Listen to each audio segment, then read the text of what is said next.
What is up, RotoGrinders? Dean here, Dean 7904. If you want to get all technical here on a Friday, on a film Friday, we're giving away a week free of RG Premium. We'll do so by giving some clues to today's film in the Discord channel, rotogrinders.com/Discord, the live stream chat channel. Tell me what movie, what film I'm talking about. Look at that, producer Steve's all over it. Already dropping the first clue for the people. The first clue is New York. New York. I know the movie. I know the movie. You know it? I'm positive today. Bobby. Positive I'm right. What's funny is, I know you're joking. What's funny is I used this is kind of a callback to those that watch the show. New York was a clue to a previous movie last Film Friday that was binked and won, like for real. So I got New York back in there. Can I say What's that?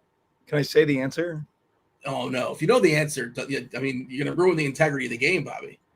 So I don't. This, of course, is Bobby Gomes. You guys know Bobby Gomes. Bobby Gomes.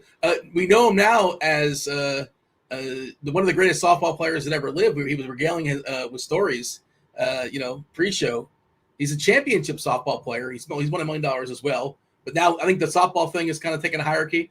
I think that's more important. Definitely higher at this point. I'm riding the high, Dean. We learned you're a savvy base stealer. You stole home, kind of, sort of. I guess in the middle of the play. Stole home, yeah. Yeah. Put us on. So shout out to you, Bobby. You know what? It's not The Devil's Advocate. It's not. But that's a guess. I think that movie took place in New York. I'm fairly certain. Tried. All right. What's up, chat? Hit that like button. Do subscribe. Turn on those notifications. Don't go anywhere. 2 hours nonstop MLB DFS conversation. Taking you all the way up to first pitch tonight. First pitch, I believe. Yeah, it's 7:07. We're doing the Canada thing. You got Dave Potts, Cheeseisgood, as well as Erik Beimfohr, and Chief Mineralogist Kevin Roth. We always need Kevin Roth. We definitely need Roth today because some dicey weather in Boston, in your neck of the woods there. You got some boots in the ground, and maybe you can stick your neck out the window or put in a call. I don't know how close you are to the stadium. But orange yellow is last we saw. Early in the morning, it was orange, so it's progressing, looking a little bit better for Pittsburgh and Boston. And it's an important game because we have a fabulous matchup here. Paul Skeens and Peyton Tolley. Peyton Tolley making his MLB debut, one of the bigger prospects in baseball.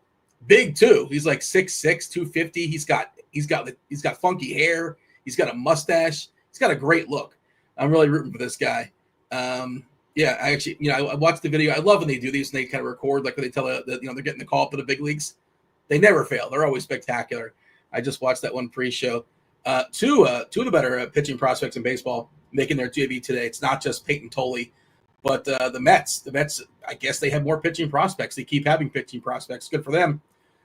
They're calling up their guy, Jonah Tong, against the Marlins.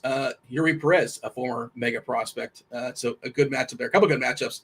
Perez, Tong, and we assume, we'll see.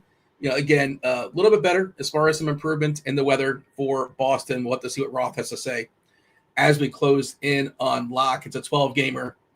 I'm really hoping that game sticks around because those are two of my favorite pitchers. Tolley, love the minor league stuff, and the Pirates, of course, are dreadful. No O'Neill Cruz in this lineup for Pittsburgh.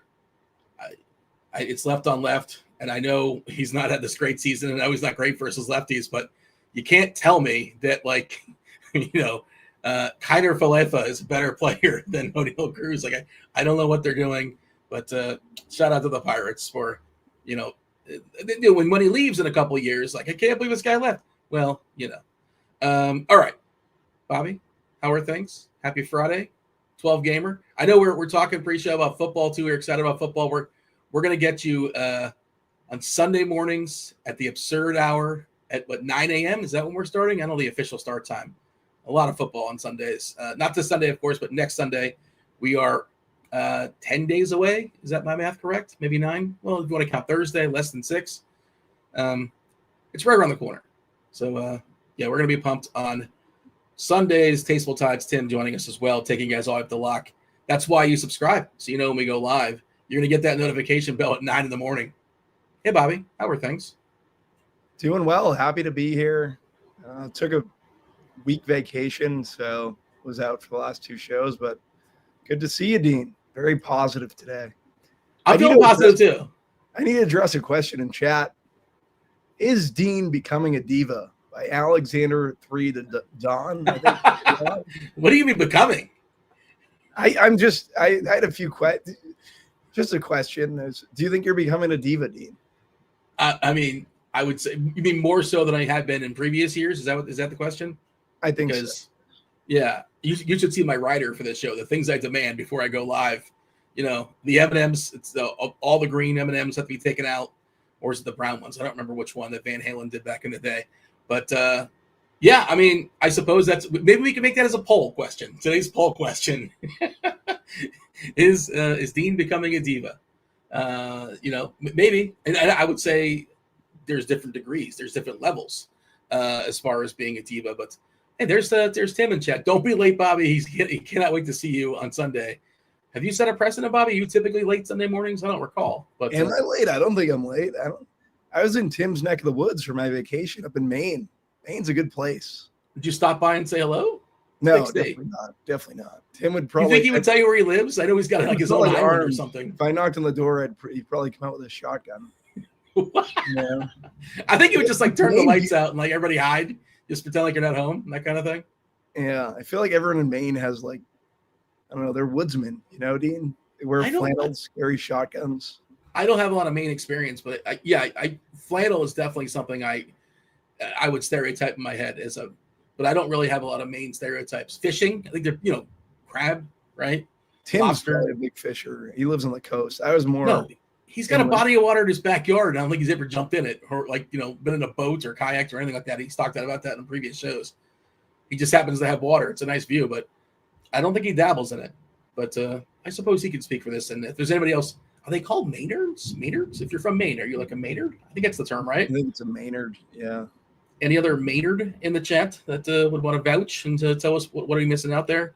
Broccoli Boy, but he's not currently in the chat. Well, I'm sure he'll make an appearance eventually. He'll be missed. I'm sure you're going to be bummed if you don't see Broccoli Boy pop up. All right, Bobby, we have 12 games tonight. A lot of good pitchers. A lot of good pitchers throwing baseballs tonight. Mentioned Skeens, a couple rookies making their debut. Tolley. In a great matchup against Pittsburgh. Obviously, Pittsburgh is dreadful. Jonah Tong looks really promising against the Marlins in a good ballpark. George Kirby. There's just some really, really excellent. Freddie Peralta, Shane Bieber looks like, I'm still buying. He's super expensive, but I like Bieber. I don't know if I'm paying for him tonight because he's pricey, and I don't really necessarily want to pick on Milwaukee. But for me, this slate kind of thins out pretty quickly. Of course, I don't know why I'm burying the lead, that there's a game in Coors. The Cubs are in Coors tonight with almost a 7 total against Erman Marquez coming back from the IL. I don't think we have a Cubs lineup just yet, but we're projecting a pretty good one against Marquez. That bullpen's rough. You're locked in for 9. Not amazing weather as far as like hitting baseballs tonight. We were talking about the potential diciness when it comes to precipitation in Boston. I want to see if Roth changes. It's still orange yellow, and I'll drop this in chat one more time for the people. But yeah, as far as Weather Edge, nothing really popping. I know that the game in Sacramento is not on Weather Edge, the ballpark, the minor league stuff, but understand it's in the 90s there. So we have a big total on both sides. Well, the Athletics 5 and change, Texas 4.5. They did lose Corey Seager. Corey Seager had his appendix removed. So that's a bummer. Appendectomy, yeah. Yeah. I don't know if it happened. I wasn't following up with the story, but he was like 2 for 2 the other day, and they were up like 8-0, and they just pulled him from the game. Like, I don't know if if it happened right then. I don't think so. But, after he homered, because I know he homered pretty late in that game. No, it was early. They took him out like in the 5th inning because the game was already out of hand, and Texas dropped like a 20 spot or so, beating up on one of the shortstops or the third baseman or something like that. Jock Peterson had like 6 home runs, like 6 RBI or something like that. But yeah, Seager basically gone for the season. Well, we'll see. Maybe he comes back near the end, but he's gone for the foreseeable future. Hopefully he has successful surgery there. But I'm curious to get your screenshot of the slate. Oh, the other thing I failed to mention, and I'm sure Dave will talk about this. Robbie Ray chalk. It's Robbie Ray chalk on a big slate. And it's Robbie Ray, and it's chalk. However, who is he facing? He's facing the Baltimore Orioles.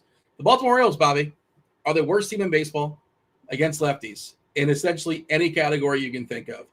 I actually have this outlined here in my article today. 30th in WRC plus, 30th in ISO, 30th in WOBA. Reminder, there are 30 teams in Major League Baseball. Dead last in all those. Third highest K percentage and the lowest walk percentage, which is like we always worry about Robbie Ray. The walk rate's not as absurd on the season as you think it is. It's not great. But, so a team that strikes out a lot, they're not patient. They're in the worst ballpark, and they don't homer. They don't do anything against lefties, the active roster. I think I'm going to play Robbie Ray. I'm not sure if I'm going to pair him with the Cubs. I think that's probably something I want to avoid, especially in the small contests I play. But, yeah, I want to get your screenshot here, Bobby. How are you seeing tonight's 12-gamer? Yeah, I enjoyed the pitching tonight. I like Robbie Ray, Skeens. Talked about Tole coming up. He's a big prospect for the Sox. He didn't move pretty quickly through the minor leagues, so I think that gives you some trepidation, but I'm fine with Tole. Jonah Tong for the Mets is another one getting the Marlins that I like. So I pretty much like pitching, and then I feel like it's a balanced slate, like the Cubs, in Coors, Yankees. Like we have bats we can go to. I like Texas a little bit. I think the main point of the slate is a lot of people are going to try to fade Ray. I'm only playing one team, but if I was playing it from 150, I'd probably be over on Ray, just because he is playing Baltimore. You gave all the reasons why it's a good matchup for Ray. But I think the main thing for me is the ballpark. He's playing them at home in the right field, and San Fran obviously is conducive to not giving up a ton of power. The Orioles haven't shown power versus lefties, so I'm fine with getting over on Ray. Skeens is my favorite, but it's a matter of like price, right? So 10-6 for Skeens versus 9K for Ray. I feel like I'd lean more to Ray. Sox have been good, but they still strike out a good bit versus basically, I think and it's Paul Skeens, right? So I'm fine with playing Skeens. It's just more of a weather situation. From there, it's going to be Tong versus Miami and Tole versus the Pirates. And that's also including weather. My fifth guy in would probably be George Kirby.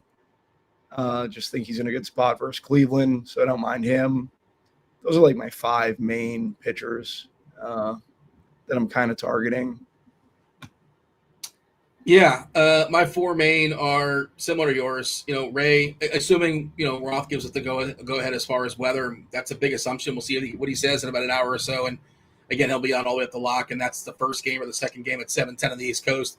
And we'll see if there's any kind of delay or all that, anything of the sort. But assuming that we get the go ahead, I love both pitchers in that game. Skeens, Ray, despite it being Robbie Ray, despite him being popular, we're looking at 30% right now currently on DK. You're getting a discount off of Skeens, but that ballpark is amazing. He's coming off one of those typical Robbie Ray just crash out starts where he just can't throw strikes.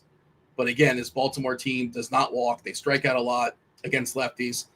They have no power. They're in the worst ballpark. It really all, it checks out. And sometimes you say, well, Robbie Ray's just he's not pitching against the other team. He's pitching against himself. And that's the counterpoint to the counterpoint. But I think I'm playing him. I'm pretty sure I'm playing him. I like Kirby fine. I prefer to attack Cleveland with lefties, but he's fine. Snell is another guy that has the upside, the theoretical upside, to be the top pitcher on this slate. I think Bieber's okay too. Like Rodon is fine. Revenge game for Carlos Rodon against the White Sox. But even guys like Yuri Perez is solid. But I love I love him as a dynasty player. To have his career. I'm not sure if he's quite there just yet. And I don't necessarily want to pick on the Mets, and I don't know if he's cheap enough. But it's the two rookies, right? The two guys that making their debut. I'm in, and then Ray and Skeens, and that's pretty straightforward for me. I might have to do some stuff on the fly if we happen to lose that game in Pittsburgh and Boston, but that's where I'm at right now. Any names being thrown out in chat? Anything we missed? I'm curious to see what chat has on their mind when it comes to. We're talking about Schwarber. We might be talking about Schwarber later on in the show. Banged out 4 homers yesterday, so shout out to him. the 21st time, Bobby, the 21st time in the history of baseball that a player hit 4 home runs. Of course, it's happened 3 times this year with Kurtz and Gino Suarez. And the funny thing is, Schwarber, I think he had a chance against was it the shortstop or an outfielder? I can't remember who was throwing baseballs at the end, and he could not quite get it done for a 5th homer against a position player. But that may have something to do with today's tiers we'll be talking about later on in the show. Other names that are of note as far as cheapies, Bobby, do you like anybody that's cheap on the board? How cheap are you willing to go? You said you're only watching one lineup, so you probably have a pretty thin pool when it comes to the pitchers, like you ran off the 5 guys you liked. But if you theoretically were running 150 tonight, who is the cheapest pitcher you're willing to roster on, let's say, DraftKings?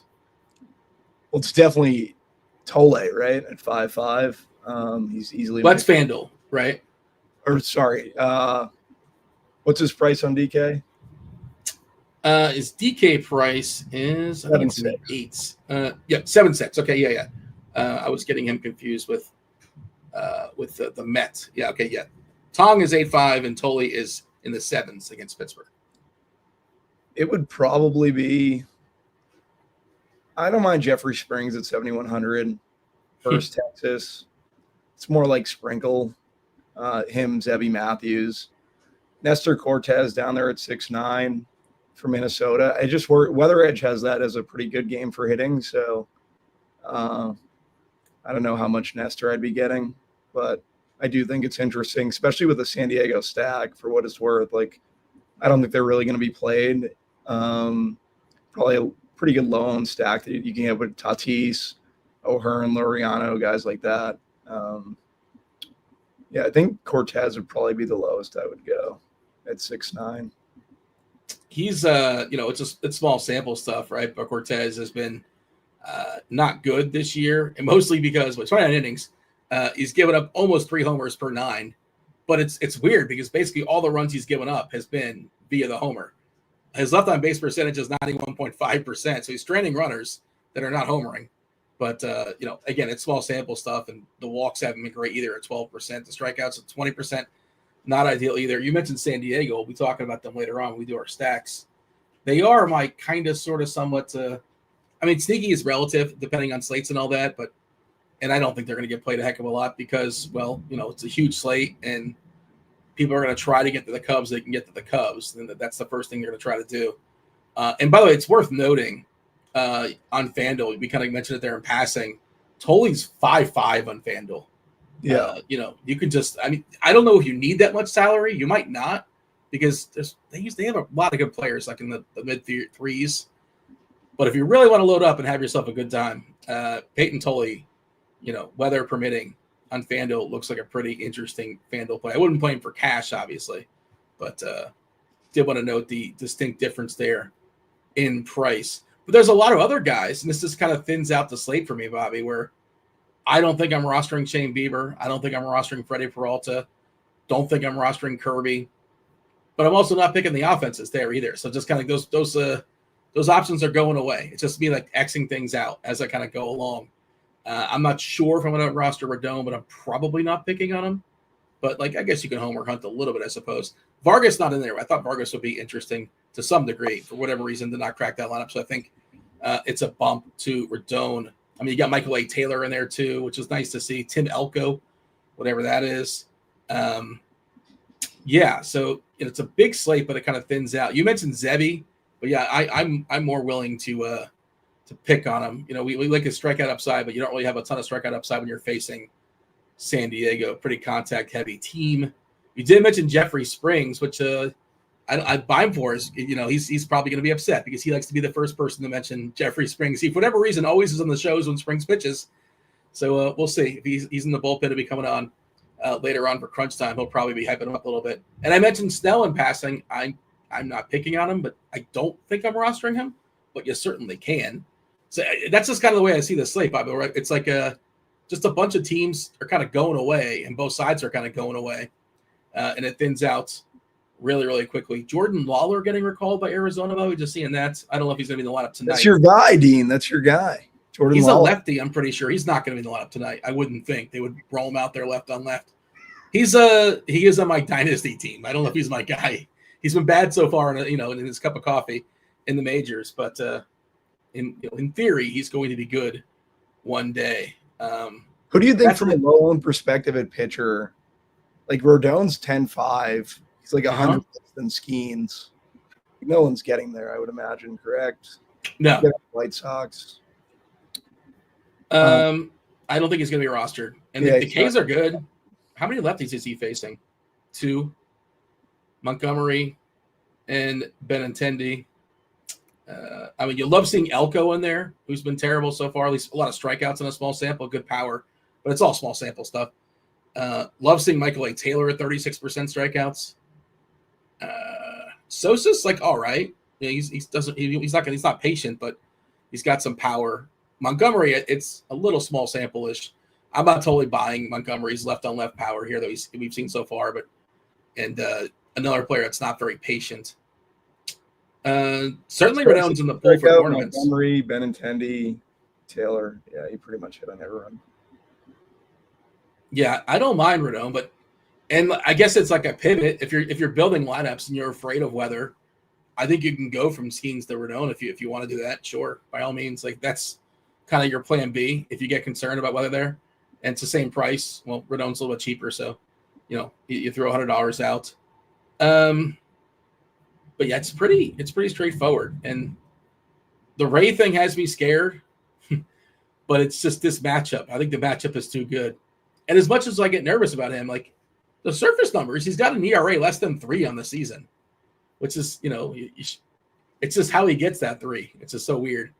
On the year for strikeouts, it's, we're talking about 24.3%, which is decent, pretty good, not terrible.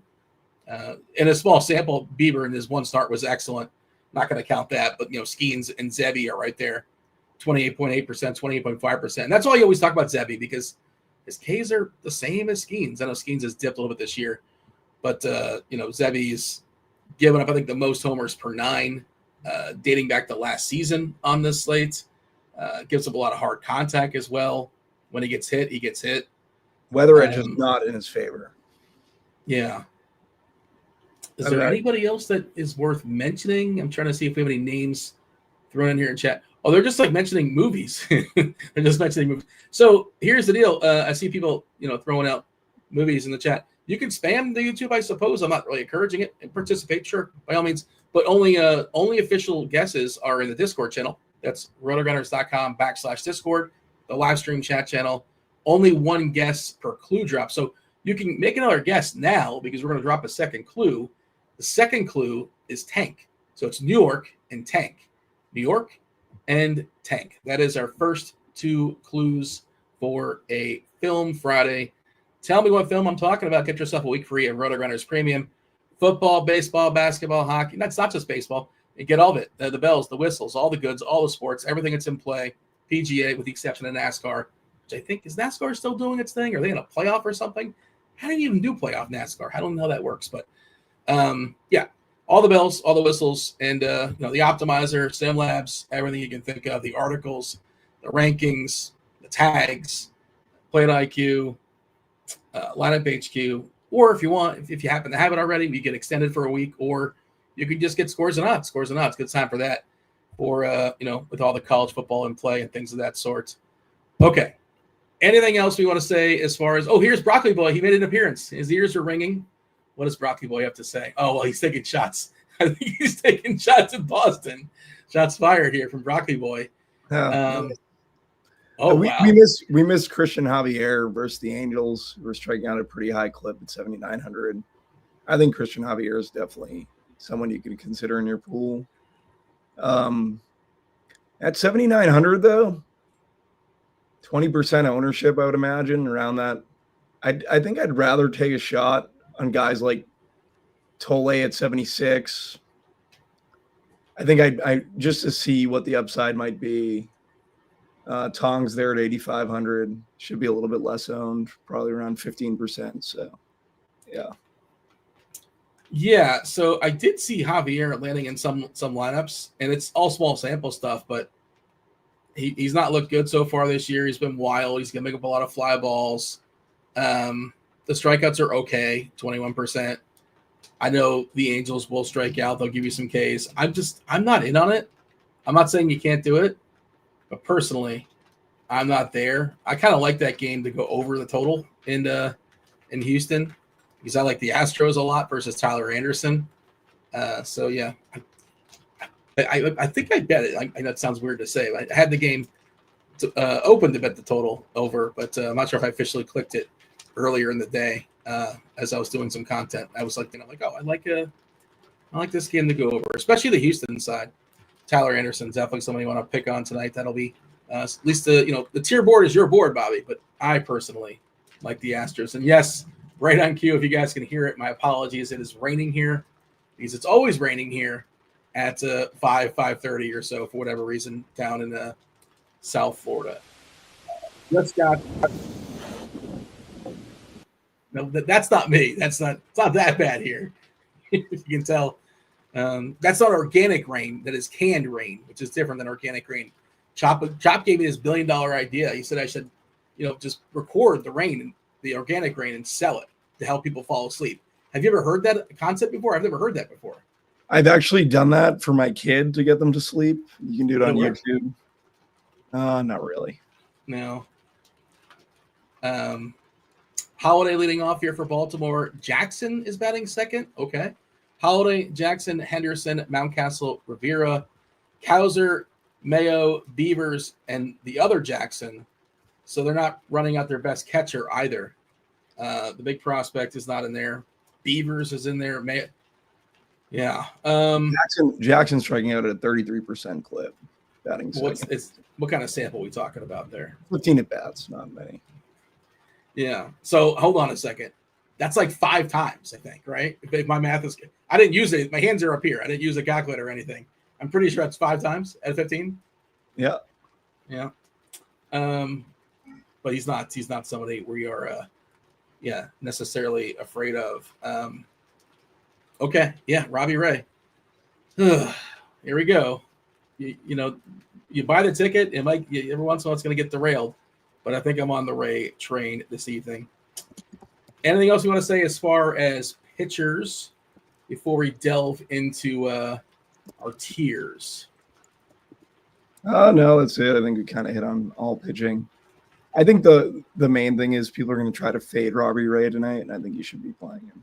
Why do you say that? Word in the streets? Are you in like a Discord channel? Where it's people more the ballpark, and just like looking at projections around the industry, his projection seems not as it's obviously very good based on like all the stats that they're using to make the projection, but I don't know, relative to like where I think he should be, it's a little low, I'd say. So I think we're a little low on him. Another site was a little low on him. Yeah, I don't know. I really like Ray, and he's just going to hit because he's at a good price and all the metrics say he's a good play, but I think a lot of people are going to just take the narrative that you're supposed to fade him here. So, yeah, I don't know. I don't have a good read on it. See, I was thinking the other way, and again, a lot of it is I focus on the ownership stuff we have, right? Is for large field like the lotto 30,000 lineups, that kind of thing, and the stuff I focus on. I'll dabble in the other stuff for funsies. But the stuff I focus on is like, single entry, smaller field, 500 people, 1,000 people. And people tend to, their pool shrinks. And guys like Ray get pumped up. So my brain is telling me that he's going to be more rostered than 30% on DK. So, but again, we're having two different conversations. And we're talking about single entry and, smaller field stuff as opposed to, the 40,000. What contest are you in tonight? You're talking about playing the 333 one team. And how big is that field? I have babysitting duties team. I think it's 1,000 people. Is it babysitting when it's your own kid? Is that it is babysitting tonight because it's just me. So yeah, it's babysitting. I don't know what the official. Yeah, maybe Steve can tell us. Steve knows as well. I'm sure maybe he's babysitting right now. He's multitasking. I'm not sure. No, you can't say that. It's not babysitting with your own kid, right? And it's your kids. No, I said that one time, and my wife got very angry. You're just being a dad, I think is what I don't know what the official term is. Yeah. Well, I'm ready to pack my bags, to be perfectly honest. We had a winner on Clue 1 again. No, we didn't. Yes, we did. I just didn't know the answer, but we Dean, did. your clues are terrible. It was the fourth guess. On the first one 2 weeks in a row. How is that possible? This is I would think this is rigged if I didn't know it wasn't rigged. Dean, go check the earlier guesses. I can't believe that. That's amazing. Okay. I'm tilted the rest of the show. I'm going to be upset the rest of the show. That's New York's a bad clue because people clearly get it on Clue 1 with that one. That's not, but like, it's not I missed obvious. last week. I don't know. Oh, okay. Yeah. It's not obvious. Last week was 12 Angry Men, a movie that's like 100 years old, and somehow it was guessed. But okay, we'll play out the clues for fun. But and they guessed it on 1. I can see you can guess it on 2 if you're thinking about it a certain way. But guessing it on 1 is absurd. But yes, I do see the official guesses here. So shout out. What's that? Definitely rigged. Someone in so your what's your private take me through that thought process. So you're saying that I'm in cahoots with people in chats? Yeah, I think so. Maybe producer Steve is. Maybe he's the one that's feeding the answer. Maybe. I don't know. No, he didn't even know the answer. I didn't even know what the answer was until after it was guessed. I had no idea. I want to take me down the path of like it's rigged. I want to know the thought process. What is my motivation? Okay. We can drop the third clue now for fun. It's tear. New York, tank, and tear. That is the first 3 clues. Okay, Bobby, somebody just tuned in. They just joined the show. They want another recap. How are you approaching pitching tonight? Oh, we just did this, Dean. We just did this. Robbie Ray's up top for me, followed by Skeens, followed by Jonah Tong. Peyton Toley's right in there. I like Kirby. You seem to be off Kirby. I'm fine with Kirby. It's fine. Cleveland, kind of want to get him with lefties. Kirby's a righty, but we can still play some Kirby. The rest are more just guys to fill out. If you're playing 150, I think Nestor Cortez, Blake Snell, Carlos Rodon, Jeffrey Springs, Zebby, and Kramer are all like sprinkle plays. I don't really love Zebby because I am very high on the San Diego offense tonight, which we should get it on low ownership. Good grade on Weather Edge. But yeah, I know I can understand with Zebby's K rate why people would want to get him, but with the ISO and just the hard hit metrics versus Zebby, I kind of bullish on San Diego. So yeah. I'm a little confused that grade on Weather Edge, but it's a big sample, 83 games. 74 the temp. It's coming in at 5 miles per hour from dead center. It doesn't seem like 64 is the due, but I'm a little surprised it's popping. Like you said, 23% bump in homers, 11% bump in runs. We don't know what happened in those 83 games, but it is a pretty big sample. And I trust Weather Edge, Dean. I trust Weather Edge. I do too. Maybe we'll ask Roth if there's something weird about that. I'm a company man. No, apparently you're not. Apparently you're not. I'm not besmirching. I hype up the Weather Edge tool all the time. Okay, we're gonna pull up some tiers. We're gonna throw some teams and some tiers. Before we do that, we have to name the tiers, Bobby. So, like I said earlier on the show, Kyle Schwarber became the 21st person in the history of Major League Baseball to hit 4 home runs in one game. And then I just decided to rank players that hit this feat. So it's a pool of only 21 people that I can actually pick from, right? Ranked, and there's some fabulous names. I was surprised to learn. Because you think sometimes it's kind of random, amongst the 21 people that have homered. But Gil Hodges is homered. Hard hitting Mark Whitten, of course, who can forget that? Sean Green, Carlos Delgado, JD Martinez not that long ago. We said earlier this year, Kurtz, Schwarber, Gino Suarez, but one of the greatest baseball players of all time actually did it. There's multiple Hall of Famers in here. We're going to go ahead and pull that list up in a second, but I am most fascinated about the person in the 5 hole, which I'll talk about here in a second. But so Willie Mays hit 4 homers in a game, so shout out to him. By the way, he was the inspiration for today's for today's film. You know, a lot of times there's a tie-in. There's a reason why I picked Willie Mays. And those that know. We'll talk about that later. Mike Schmidt, tier 2. Right in the middle. I don't know if you were old enough to remember Josh Hamilton and Josh Hamilton's best days. But Are you kidding me? I don't know. Okay, so you remember Josh Hamilton? Yes, I do. Okay. Remember Home Run Derby in Boston? Were you there that night? Were you in the building? Was it in Boston? I wasn't there. I don't don't think it was in Boston. I don't think it was. Maybe McGuire was in Boston. Maybe Griffey was in Boston. Griffey won it. Okay. I remember it was a famous one that happened in Fenway, but I was in the outfield, dude.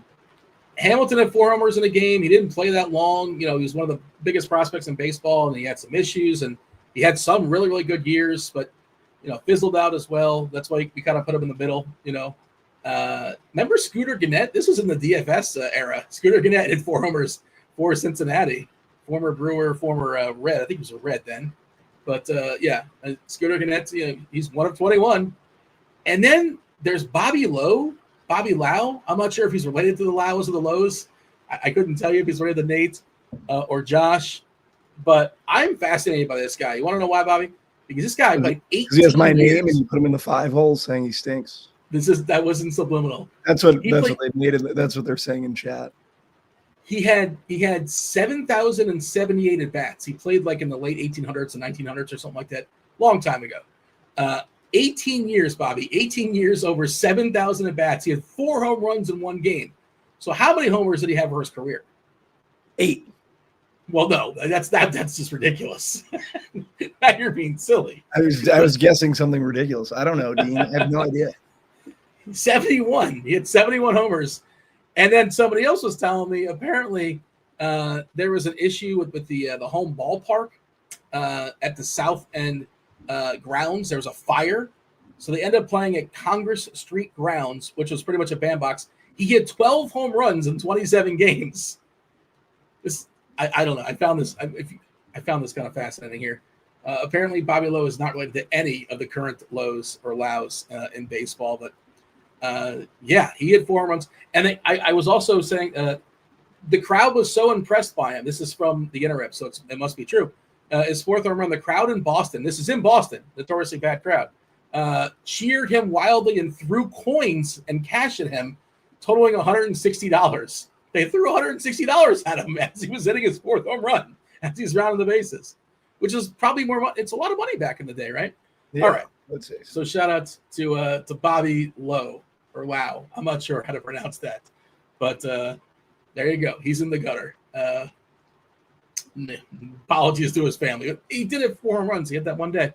Okay. Let's throw some teams in some tiers, Bobby. We're going to start with Toronto, right? Toronto 7:07 start on the East Coast. You guys have crunch time coming in about 30 minutes. As a reminder, Beimfohr, Cheese, and Roth, and we'll get an update as far as what's going on there in Boston. Right. First game, Toronto, the Biebs. Good pitching matchup. Bieber versus Peralta, 7.5 total. Neither of these teams have a team total above 4. Brewers, Blue Jays. You can be selective today, Bobby. Where are we throwing these teams in the tiers? Yeah, Toronto's definitely going to go. I honestly, I could put Toronto and Bobby Lau. I'm getting absolutely 0 of Toronto. Yes, you could look at guys like Barger, Vlad, Springer. Springer's been hot, but yeah, I don't know. I'm not really interested in Toronto at all. In terms of Milwaukee, wow, new plate IQ. We got to fix this new plate IQ, I'll tell you. You don't like it? No, I don't love it. You love it? I think it just takes time to get adjusted to. You just told me you're a company man 2 minutes ago, and now you're like, they revamped Plate IQ, and it stinks.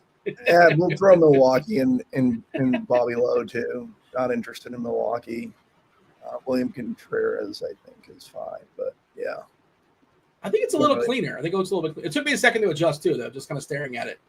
But I think it's a little bit cleaner. I've been getting some complaints in my Discord, I will say. The same people that are talking about Ray and his ownership. You got to give me an invite to that Discord, Bobby. I'll come say hello to the people. I'm not even going to be a diva. I don't need any kind of big, pomp and circumstance. I'll just pop in and say hello. You can join it. I'll send you an invite. You can be in there. Oh no, I just wanted to complain that I wasn't invited. All right. You don't want to be there, yeah. I don't know. I mean, let's move on. I don't know if It's I the want you Marlins. there. It's my Discord, so. You're vouching for me? No, I'm not vouching. You're out. There's no You're way. no longer vouching for me. No, you're out. Fair enough. I get it. The Marlins are at the Mets. Producer Steve's Mets. Another prime arm here. Young prospect, Jonathan, making his MLB debut. Looked electric there in the minors, taking on a Marlins team that's, is not very good. The absence of Stowers is really felt. They've been without Stowers for a while, and it feels like they lost some of their punch. So, and if, the ballpark is not great either. They're used to playing in a bad ballpark. This is a bad one too. Their team total is barely 3. I do like Yuri Perez. I'm always hyping up Yuri Perez, but probably not today for me as far as a pitching perspective. But this is offense. Where are we throwing the Marlins and the Mets? Miami, I'm going to put in Josh Hamilton. It's kind of a little bit high. Oh, they are relatively cheap. I don't mind Agustin Ramirez, Otto Lopez, Xavier Edwards, guys like that. Don't want to play some Connor Norby, but if I have to save money, it's fine. I don't know. Marlins will throw in Josh Hamilton. And then the Mets, 4.6 team total. Probably shouldn't be going lower on them than the Marlins, but I don't know. I'm not getting many Mets. I'll say Mets and Scooter Gennett for me. They're pretty expensive. Like Alonso's usually my favorite bat. Lindor, Soto, but yeah, not getting a ton. So yeah, they can go on Scooter Gennett. Mets and Scooter. That producer Steve somewhere is tilting behind the scenes. He cannot believe you put the Marlins ahead of his Mets. But he is obliging. I know he's probably trying to will the Mets higher, but the Marlins are just more like fill-in plays. Like they're easier to get in the lineups. Bobby's take's valid.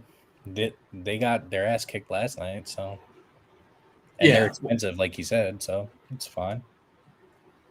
Fair enough. I thought you never mind. I stand corrected. Another good pitcher, George Kirby. George Kirby taking on Logan Allen. The Mariners, the Guardians, 7.5 total. Seattle's a pretty big favorite here, minus 164. It is a ballpark jump for Seattle. Big dumper Kyle Riley. We've said it all year long. He's just absolutely insane. 50 plus homers now? What is he at? 50, 51? I'm not sure about the counting stats, but you can always play yourself some big dumper. It's just a matter of salary, how to make it work. Logan Allen is not to be feared, so perfectly fine with some Seattle pieces. Just the issue here is prices. Where do you want to put Cleveland and Seattle? Yeah, Cleveland and Seattle both going in Scooter Gennett for me. No real interest in this game. 12-game slate. If you did like some bats, Randy Arozarena is fine. Obviously, Cal Raleigh, Polanco for the Mariners. And for Cleveland, really just Jose Ramirez, some Bo Naylor. Nothing crazy though. No real interest. It is a Naylor revenge game, right? I think it's brother on brother, right? Is it Josh Naylor's there now? Isn't he? Oh, are both the Naylors playing? That's a good question. Is that what it is now? Yeah, Bo's out there as well. Bo's there you go. Yeah, the brothers Naylor narrative. Okay. If I'm seeing this correctly, and I'm not saying it's wrong, no teams just yet in the top 2 tiers. Just one hanging out there in the middle with Josh Hamilton. We shall scoot along some more games. You're trying to think that it's wrong, Dean. I'm a little upset, to be honest. No, I don't disagree with you at all. Actually, why would I not? I would be happy to disagree. I like a healthy disagreement, but no, I'm kind of where you're at as well. I would put Seattle. Broccoli Boy makes a really good point in chat, I will say, and it's really hard for me to give him credit a lot of the times because I don't agree with all of his takes, but he says, takes a confident man to rock a bright pink hoodie. I don't know who he's referring to. I don't know. Or someone that just gave up. It's like, whatever. Is it comfortable? Okay. Rocky Boy, not to make it all about him. He asked a good question. Bobby, you just came back from Maine. He wants to know, what was the best meal you had in Maine amongst all the spectacular I did a meals? food review, a smash burger at Sabeo Lake. I'm going to become a food tout. No, you're a food tout now? Wait, is this somewhere like on TikTok or something? I'm going to turn into a food tout. What? So is there actually video of you doing a smash burger review? There was a video of me Yeah, but I didn't know that my friend she was gonna make it Yeah. an actual. She's like an Instagram person, and then she made an actual review, and I was like, "What are you doing?" This is a chain that isn't It's a joke. Smashburger. It was a Smashburger's a joke. chain, right? No, it was just a smash. It was called a smash burger at Sebago Lake. That was. Okay, I got you. Okay, I didn't realize that was the name of the place. Gotcha. Okay, we shall scoot along. Let me give it a refresh. Let's see if Roth has changed our weather predicament here. Oh boy, great. It's back to orange. It's interesting. It's back to orange, but he also says this is Pittsburgh and Boston. 8 total. Skeens versus Tully. Tully making his MLB debut. Big boy. 6'5", 6'6", 250. He's got a stash. He's got a great look. So I'll read what Ross says. I want to just say we're totally fine. I really do, but I can't. There's a line of showers/storms west of Boston moving that way. It should arrive sometime around or just after first pitch. An on-time start would mean a decent shot at a late start. A late start would likely mean they wait it out and play, but even that is not 100% safe. I plan to keep an eye on radar and see what the team plans to do if they announce a late start or not. For now, I'm cautiously optimistic they play, likely after a late start, but I can't promise it. Okay, so I guess we're rooting for a late start. You don't want to start and then, obviously a stop. So if you're playing Skeens or Tully, you're hoping for a late start and patience. Pittsburgh, Boston, 8 total. Boston is the slight favorite here against Skeens. Where do you want to throw these teams? Boston and Bobby Lowe. I think that's very easy. Pittsburgh's tougher for me. Just because I don't really know how to – I like Tully, obviously, just from a pitcher perspective. What I will say is he did come up through the minor leagues pretty quickly. And I think that's a cause for concern. Even though I'm going to be playing a good bit of Tully, I'm going to put Pittsburgh high here. I'm going to put Pittsburgh and Mike Schmidt. That's where I'm going to put Pittsburgh. Whoa. How do you stack Pittsburgh? Who do you click on with confidence? It's more like two-mans, I would imagine. Okay. Yeah. So your favorite couple Pirate bets are who? 2 and 4s. Triolo, Gonzalez, Henry Davis, Tommy Pham. Can I just counter? Is it Tommy Pham revenge? Did Tommy Pham play for the Red Sox? Probably. I feel like he's played for at least 7 They're teams. really cheap is what it is, right? They're very, very cheap. It's in Fenway. Yeah. But so let me just put it in the context of the weather, if I may. I feel like that if you like Pittsburgh, you're supposed to play all Pittsburgh. Having 2 Pittsburgh and there's a questionable cloud of, is this game even going to play?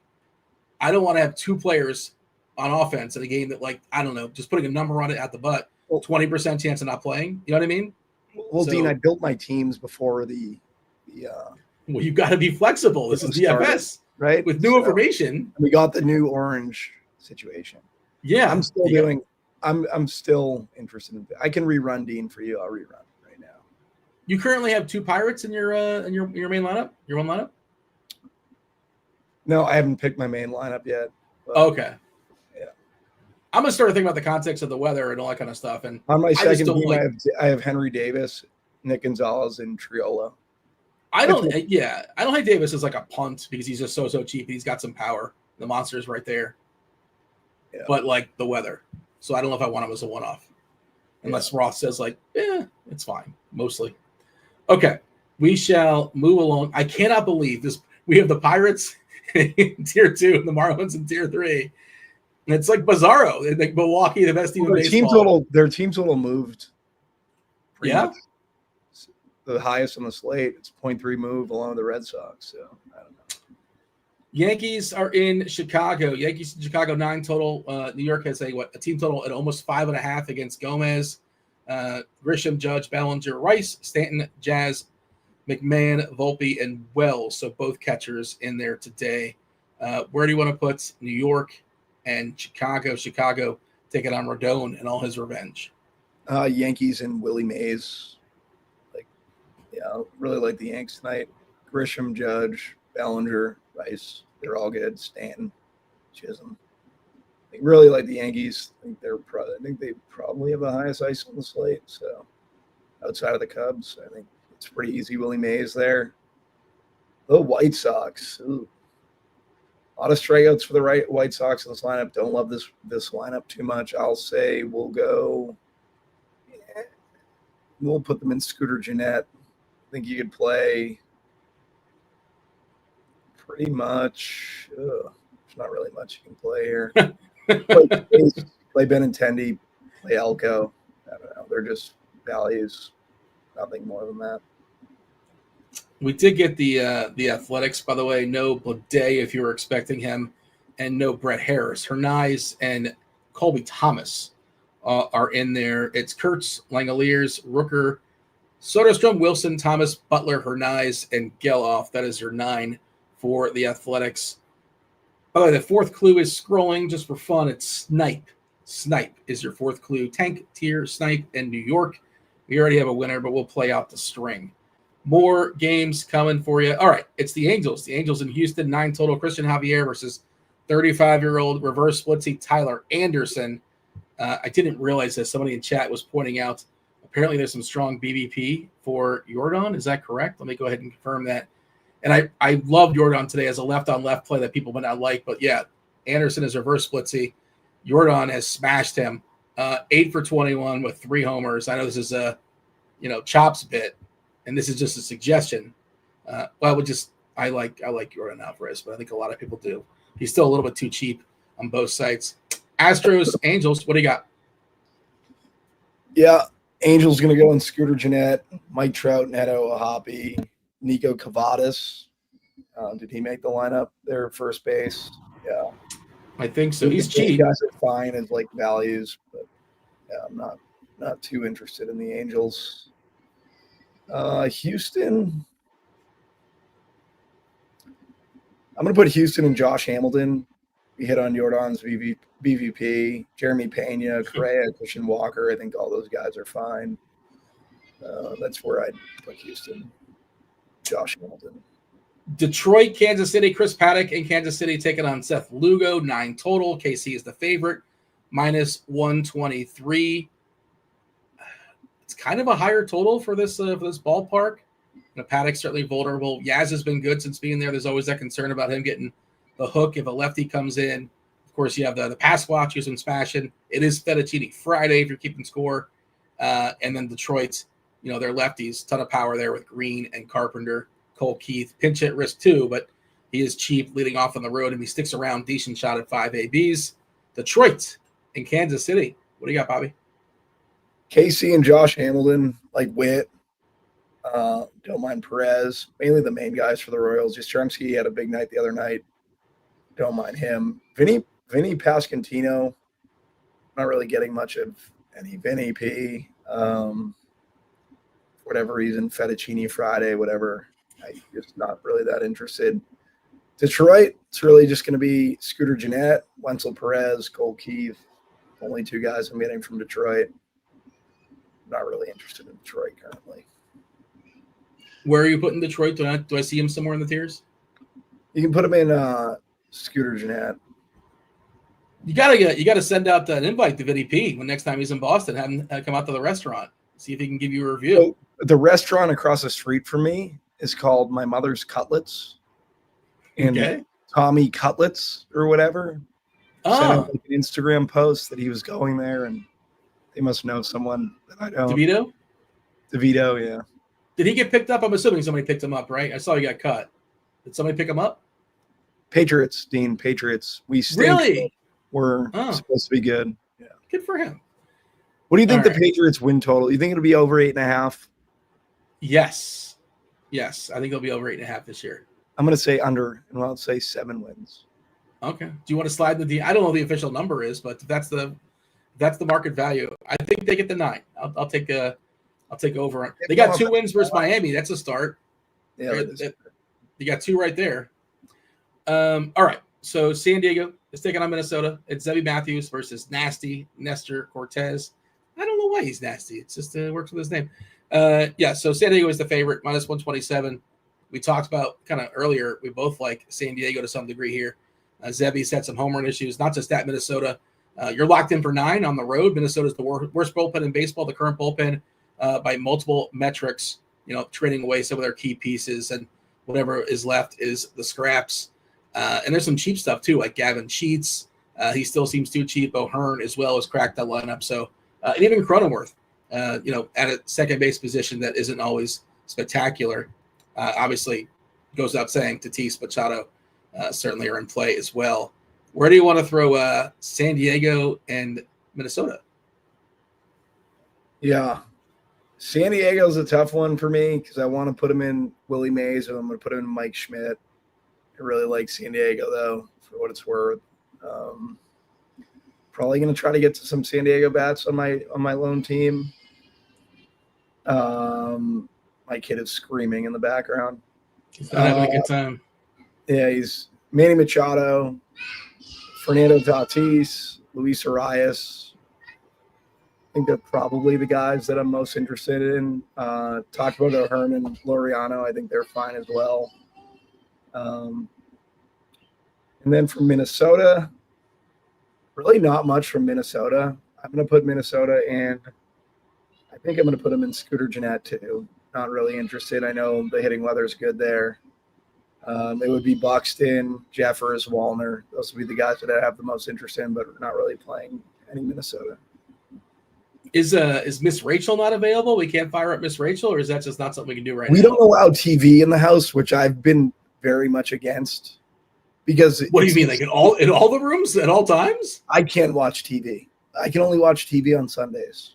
What? I told you, Dean, I'm about to pack in my bags pretty soon. Did you sign up for that? was that part of the agreement? This is her rules, Dean. Happy wife, happy life. Couldn't you have is there like a projector? Can I put a projector on the wall? That's not technically a TV. No, I have TVs in my house just during the hours that they're up. No screens, which is crazy. Okay. I think it's nuts. I'm very much against this. Like, we won't have any iPads. This is the stuff that you use to keep kids occupied nowadays. Yeah. I'm against it, but I don't have a choice. All right.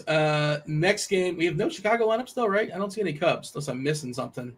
Did we get a Cubs lineup?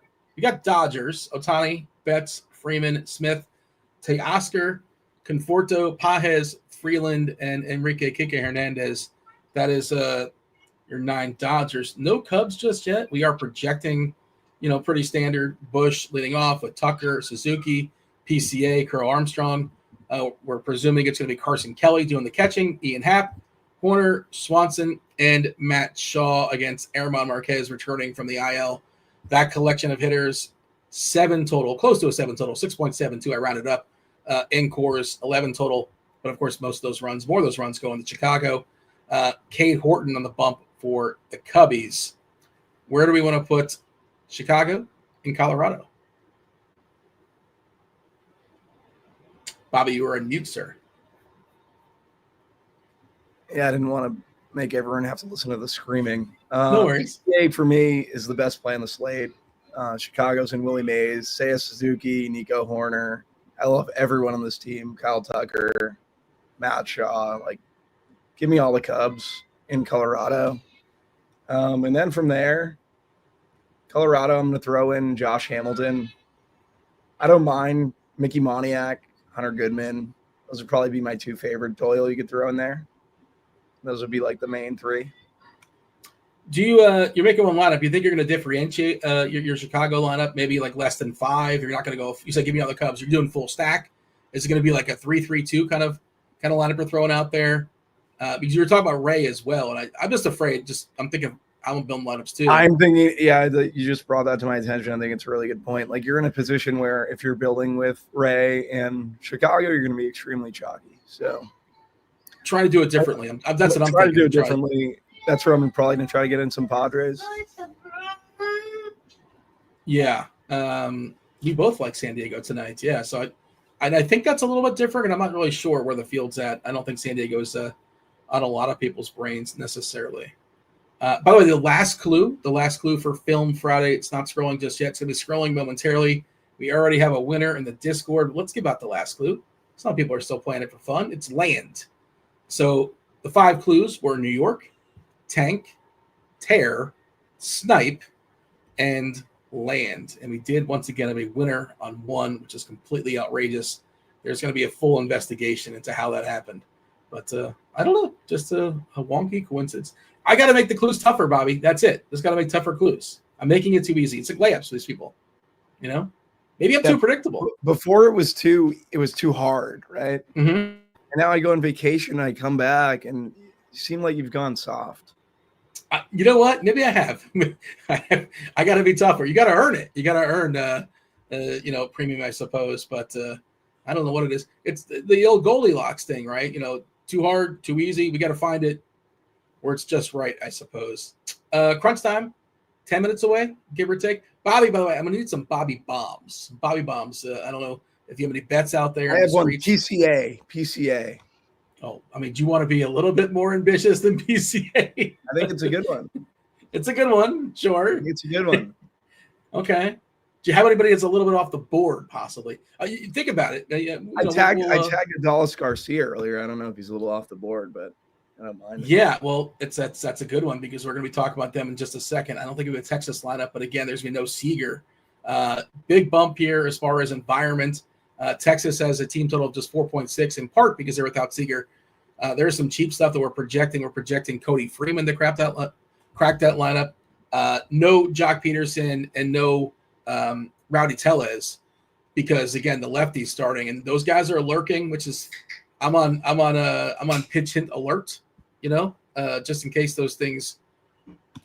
When a righty comes in, so I'm a little bit concerned about guys. I want to see what the bat says, but in my brain tells me that, well, I guess we don't have a lineup just yet, so there's no point in kind of delving into it. But like if Duran's in there, he seems like a pinch hit risk. Freeman possibly as well, maybe.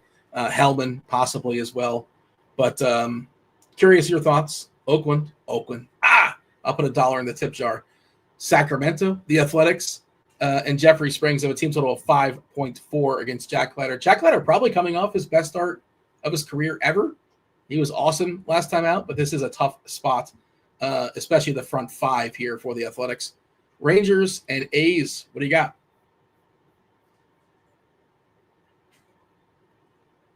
Bobby, you're not going to believe it. You're on mute again. Trust me, Bobby. it's a good thing I'm on mute. Is it? Yeah. All right. Yep. Mute cap. Oh, if you had over a half a mute, cash your ticket. And if you bet the alt line, if you bet the alt over 1.5 mutes, cash those tickets too. There you go. I'm gonna put Texas in Willie Mays, like Adolis Garcia, good bit. Wyatt Langford, Higashioka, my boy. Josh Jung, don't mind him. Yeah, Duran and Freeman, they're tough, but Duran's pretty good savings at 2,300. Freeman, second base, third base eligibility. I think he's fine. I'm in on Texas versus Springs. Higashioka's your boy? Yeah, I'm a big. I think he's probably my third favorite catcher in the league. I have my guys behind Travis d'Arnaud, as I know was one of your favorites. Travis d'Arnaud and Danny Jansen. Yeah. Is it so weird that I know your favorite catchers? That's so. I did just pull up Cardi's The Bat, and he has a lot of guys listed because we don't have the official lineup just yet. But pinch hit risk, and this stuff could change depending on how the lineup comes out. Right, 59% Hellman, 27% Freeman, 45% Duran. Those are the guys that I was thinking about too. Yeah, I did just feel, again, this stuff could change when the lineup comes out, but I'm a little bit concerned on those Texas pieces Springs is not going to throw 9 innings. He's not going to throw a clean sheet and go out the door. Despite what Beimfohr tells you, when he jumps on here, Springs is probably not going to pitch 9 innings of perfect baseball. Zach Gallen is in LA. He's taking on Blake Snell. We didn't rank the A's. I'm sorry. Go ahead. I'm sorry. Yeah. Go for it. So for the Athletics, I think the Athletics will probably be in the Josh Hamilton tier for me. Brent Rooker, obviously great. Nick Kurtz, Soderstrom, I like a good bit. Jacob Wilson's good at 3,800 for savings, and that's pretty much mainly it. Zach Geloff, put up a 0 the other night for me in the Millie, and yeah, it was like 25 points off, so I wasn't too happy about that. But your boy Min cashed $1 million. I'm sure you're proud of me, Bobby. There you go. There you go. I woke up to a nice, not to toot my own horn or anything, but 15K, Dean. It's nice. Whoa, look at you. Raise. I thought, wait, how many lives did you have? How many lives? I only had one. 36. They finished 2-0. Okay, so 2 donuts. Okay, so despite Geloff, you still despite Geloff and Javi Baez, they can both kick rocks. Barefoot. Travis Darno or Higashioka, they would never do that to you. No. They would have they would hit a granny, one of them. Absolutely. Okay. Diamondbacks. They're taking on the Dodgers. 8.5 total. No Diamondbacks lineup just yet. Blake Snell, tough opponent here. Zach Gallen. It's been a tough year. For Zach Gallen. Dodgers about a 5-team total here. Of course, they're massive favorites, minus 200. Where do you want to put Arizona and LA? Yeah, so for the Dodgers, they're going to go in Mike Schmidt for me. Shohei, obviously. I think Cheese said he's good at baseball, which he is. Thank you, Cheese, for telling. I didn't know. I didn't know either. Finally got to read Cheese's article today, which is you're allowed to read the article. Okay. Mookie Betts, a rough year, Mook, but I don't mind him. Tough. It's been a really rough year for Mookie. Yeah, Will Smith, Pajes. I think these guys are all fine. Teoscar. They're expensive though, right? Well, not really relative to the Cubbies. Mainly just Shohei. Dodgers are more interesting than at first should have been more. I didn't realize the pricing for the Dodgers. On the Arizona side, yeah, basically Arizona's going in.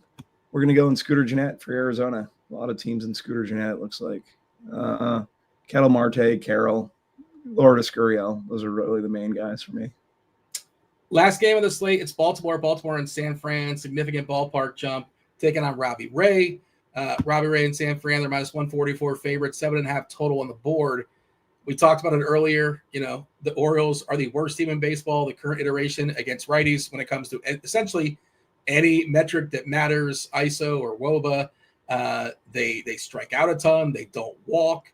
It's, the negative ballpark shift. So I'm not playing Orioles. I know you're supposed to, when Robbie Ray is pitching and he's going to be popular and that's going to be the case, maybe consider a Baltimore stack. But hey, there's right on cue. There's Eric in chat who likes Baltimore. And hey, if you're playing the lotto, sure, make one. If you're playing in the 40,000, contest, if you want to have a Baltimore stack, have a good time. Not for me. How about yourself? Where are you putting Baltimore and the Giants? No one up there just yet against Dean Kramer. Yeah, Baltimore and Scooter Gennett, don't like them, and I really just don't like even playing the other side of playing the ownership game. Like I'm good, but I think Gunnar Henderson, Mountcastle, Jackson Holiday, Jeremiah Jackson are all guys you can consider, but they're not guys that I'm really going to play. But if you wanted to play a Baltimore stack against Ray ownership, yes, you could. You just got to remember, this ballpark is not conducive to hitting, so I don't think it's going to be a great night for the Orioles. Roth jumping on. Oh, go ahead. I'm sorry. Continue. Yeah, San Fran. San Fran will go in. Scooter Gennett as well. Just been terrible since the Devers trade. Devers and Matt Chapman are probably the only two players that I'd have any interest in. Maybe Casey Schmidt with second base, third base eligibility, but not really much here. So, yeah, that's the board. I see Roth on Twitter talking about it's going to be wet and most likely in Colorado. He'll talk about that in a second. I know we're mostly focusing on the weather in Boston. It's officially the colors are yellow, orange in Colorado, orange in Boston. Roth will be on in just a minute. I will recap the board for the people in case you missed it. I power ranked the amongst the 21 people that have homered 4 times in the history of baseball. Willie Mays. Willie Mays, of course, in Tier 1. That is the Yankees, the Cubs, Texas. Tier 2 is Mike Schmidt. A couple Hall of Famers. Pittsburgh, San Diego, the Dodgers. Josh Hamilton smack in the middle with Miami, Houston, Colorado, the Athletics, Kansas City. The most popular tier, Scooter Gennett. He banged out 4 homers in Cincinnati. It's the Mets, Cleveland, the Angels, Seattle, the Twins, Detroit, Arizona, Baltimore, San Fran, and then Bobby Lau, I'm not exactly sure. He had 4 homers about 120 years ago in a game. He played for 18 seasons, had 7,000 plus at bats. Only had like 70 homers in his career, but he hit 4 in one game. So shout out to Bobby Lowe. We got Toronto, Milwaukee, Boston, and Chicago. Bobby Bomb. Any other Bobby Bombs besides? Oh, you gave me PCA and you gave Adalis Garcia, right? Anything else you want to fire off? I know Crunch Time's coming in here in a second. I do have to tell the people how we got to today's film as well before we officially cross over. Mike Trout will go. Kyle Higashioka. All right, let's go to Film Friday. And you did sneak in Higashioka. That's your boy. I think Texas's lineup just came out. At least that's what chat is saying. He might not be in it. I don't know. I've not seen it, but according to chat, that lineup dropped. But it has not crossed my timeline just yet. But feel free to copy and paste it and throw it in chat, and for everybody else, sir. And I'm sure it'll be coming in here on the RG page momentarily. Today's Film Friday, New York was the first clue. Somehow that was enough for somebody to bink it. I think that was Iowa boy. So shout out to Iowa boy. New York is relevant to this movie, but I'm shocked that somebody got it because of New York. Tier 2, I'm sorry, not Tier 2. Second clue was Tank. Well, I'll just tell you the movie. The movie is Major League, and the main opponent in Major League is the New York Yankees. The New York Yankees is Cleveland's main rival. Tank is what the team was doing, at least the owner. The owner was trying to tank. The owner was tanking. They were trying to, she was trying to lose games because she wanted to move to Miami. This, of course, took place before the Marlins were in existence. She wanted to be an expansion team in Miami. The way they motivated the team, they were tearing off pictures of the owner, if you recall that scene. It was a montage scene, I believe. Snipe was in reference to Wesley Snipes. Wesley Snipes, Bobby, who played Willie Mays Hayes. See how it all comes together? And Land, Land is Cleveland. Cleveland is known as the Land. The Land. All right. So that is Film Friday. We'll do better next time. Next time we'll make sure to get 2 clues out before somebody binks it. All right. Let's seamlessly segue. We got Beimfohr. We have Roth. We have Day Potts. Cheeseisgood. Let's do it. Crunch time right now.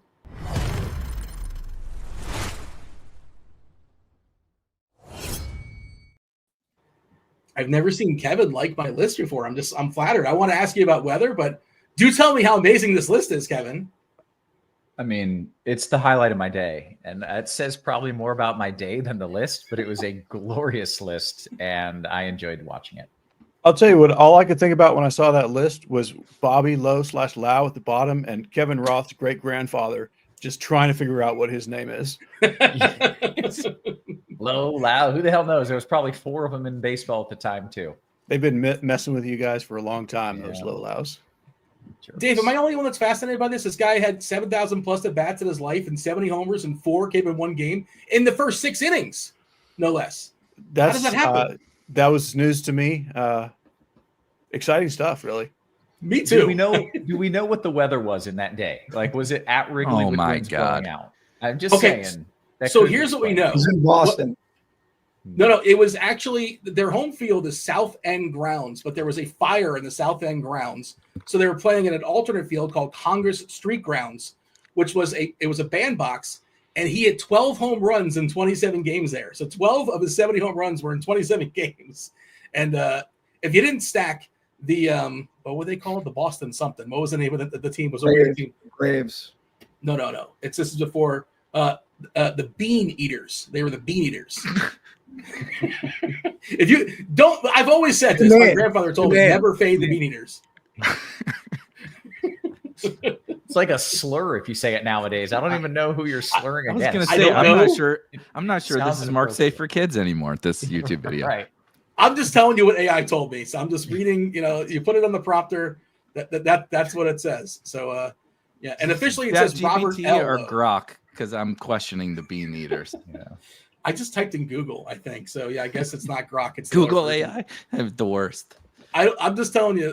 Look, my apologies. If that, I think that's what they were called, the team in Boston before the Braves, I guess. This is like the 1800s. Anyways, get me out of this, Roth. People want to hear about weather anyway. Myself and Bobby, we're going to step aside and get out of here, make way for crunch time. I didn't realize that, kind of just missed that Colorado kind of sort of somewhat might be a thing weather-wise. Not freaking out about it, but I just realized there is at least a shade of orange that you want to discuss. But the big conversation for a lot of us is what's going on in Boston. Bobby has the boots on the ground to give us an update there in chat, but we want to hear what you're seeing on radar. Do hit that like button, do subscribe, turn on notifications. It's a Toronto start tonight, Toronto Roth. So it's 7:07. 7:07 is your first pitch. So that means you got 46 minutes of crunch time starting right now. Take it away, Roth. It's all yours. Good stuff. As always, welcome to it, ladies and gents. You know the drill. It is crunch time. It's two of the sharpest minds in the biz. And me. Generally, this is the time I say the best weather guy in the industry, but I don't really know what to tell you about this one. Hey, Cheese, how are you? I don't know, man. You've been messing with my day. A lot of it's not your fault. Like this morning, I don't think you read the musings, but like Lizzie the dog woke me up at 4 a.m. So I was done with the pitching section before your weather report came out, and then I just had to redo everything. And then you come back mid-afternoon, you're like, everything's great. I'm Kevin Roth. I'm fixing the weather, and it was great. And now I don't know what's going on. Yeah. So I don't know how I am. You tell me how I am. No, I don't think great. Yeah, I don't think too good. We got Beimfohr in the house as well. What's up, man? I'm wonderful. Could not be better. Football is back in our lives. We got sports in the heart of the playoff chase in baseball. I'm not in the heart of the playoff chase in baseball. I'm watching really bad baseball in my locale. But yeah, football is back. We got great football games tonight, great football games tomorrow, great baseball games tonight. Couldn't be better. I don't think football's back until NFL is back. That's not true. That's not true.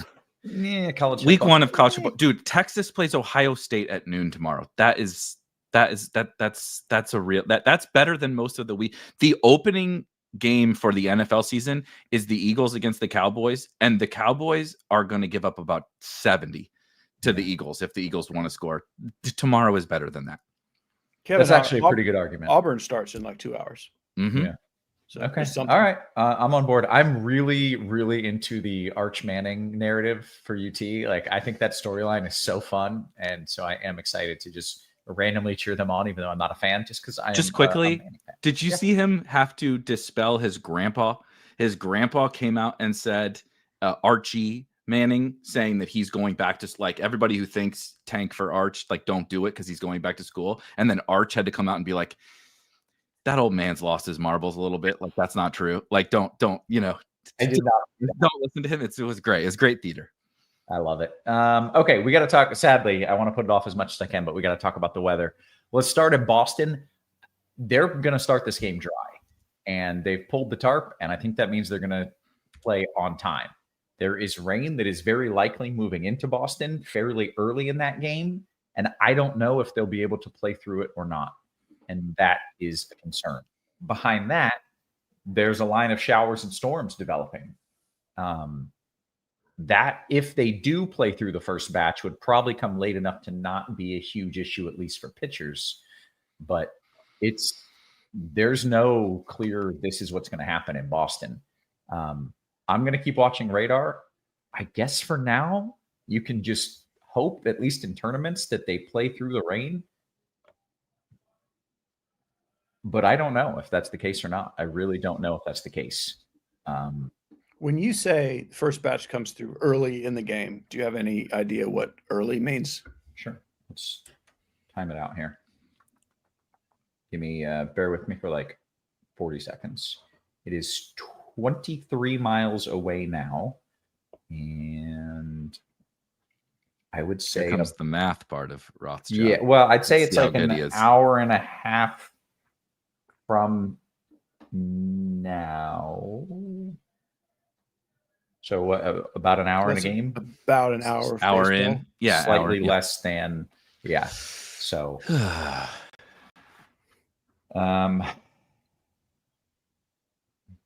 that's what I think happens.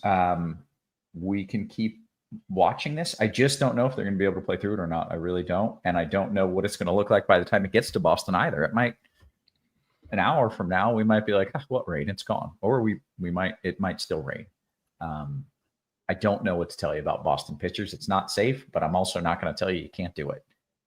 And then we've got Colorado. Someone's asking, what about Colorado? Which is another, Kirkwood pointing out Boston. It's a good point.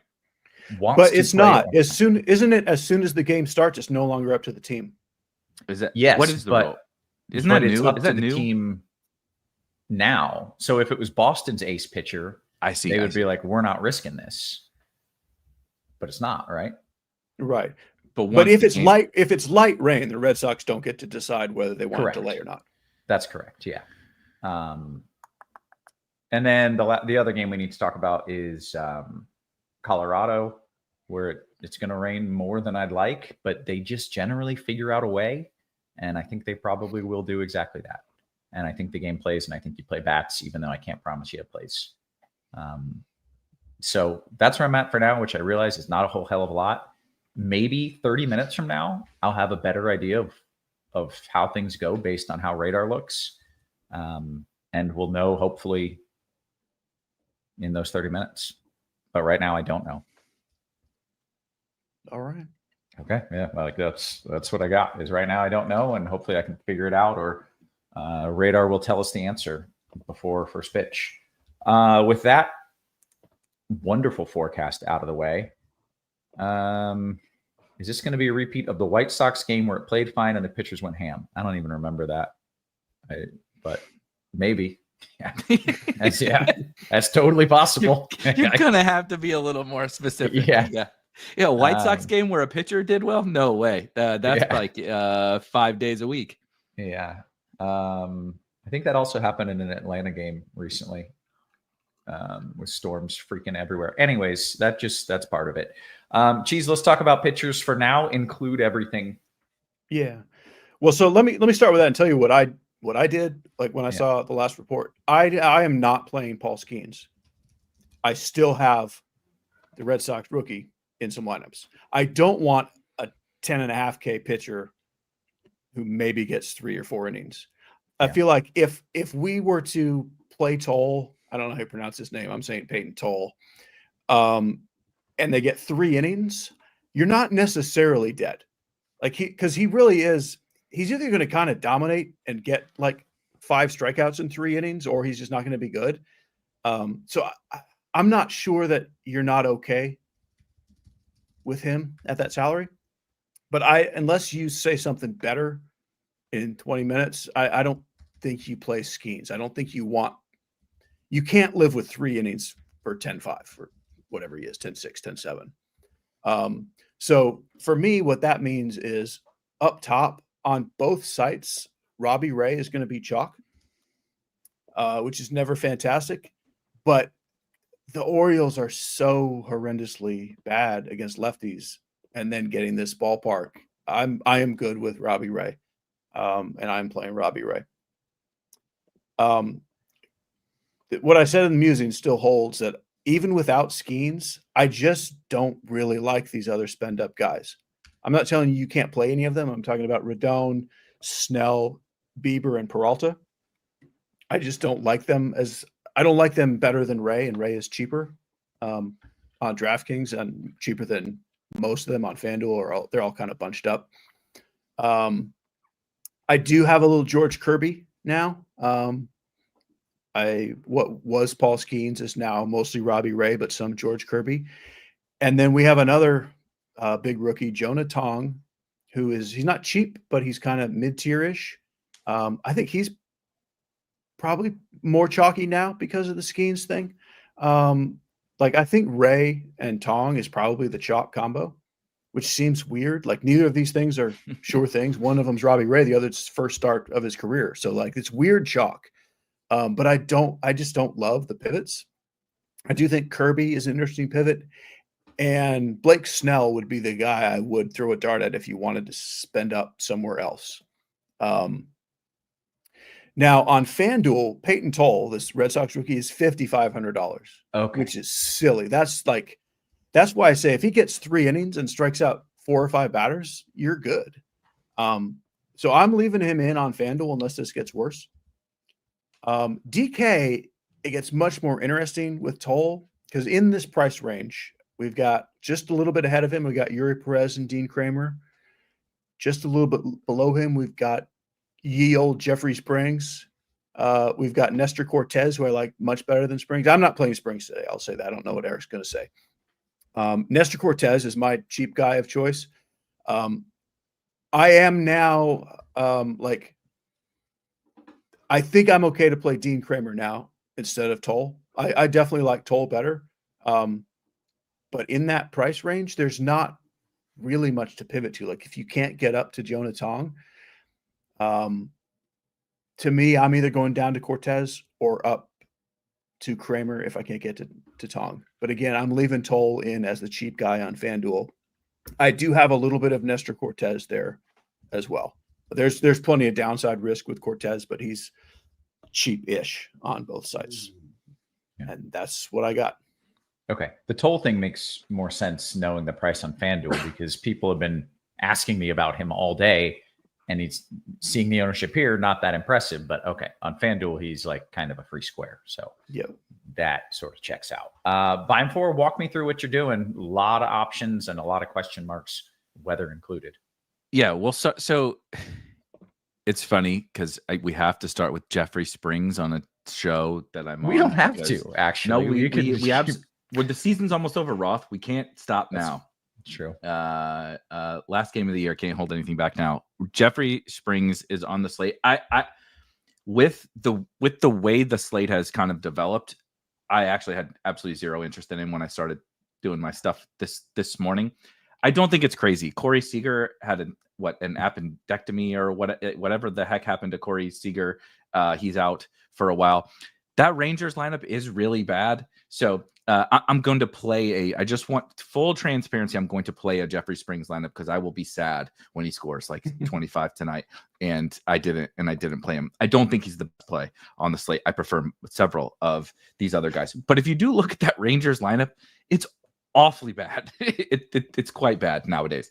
So these are, however, the slates that I sort of live for. Toll and Tong are my two favorite plays on the slate. Toll is my favorite play on FanDuel for sure at that price, and just whatever you want to do. There's a small problem on FanDuel that you can now play literally any hitter that you want. If you play him, which means everyone else is also playing every hitter that they want on FanDuel. And so if there is weather risk, I just can't help myself with these. When we get these like incredible young pitching prospects, like we're not just talking about like a good pitching prospect comes up, which I fall for those guys for sure. We're talking about 40% K rates in the minor leagues, like unhittable in the minor leagues type guys. And they're in pretty good matchups. Tong is in a better matchup for me, but like I just can't help myself with the young aces. And I also just straight up think that they're really good plays. I have absolutely no problem in a vacuum with Robbie Ray, but I'm going to opt for some of these other guys. I'm going to take some shots on Blake Snell. I haven't seen enough yet to make me feel really good about that. But Blake Snell at half the ownership of Robbie Ray, like almost regardless of matchup. And Blake Snell's not even in like a bad matchup. It's fine. It's just that Robbie Ray's in a better spot at a slightly better price. I'm taking some shots on some of the lesser owned guys, specifically because I like a lot of the chalkier bats. Yeah. I like who doesn't like the Cubs. Herman, Marquez. It's sad what's happened. Like look what they've done to my boy type situation with Marquez. Like I really liked him for a long time. He is a goddamn walking pinata out there on the mound. It's bad.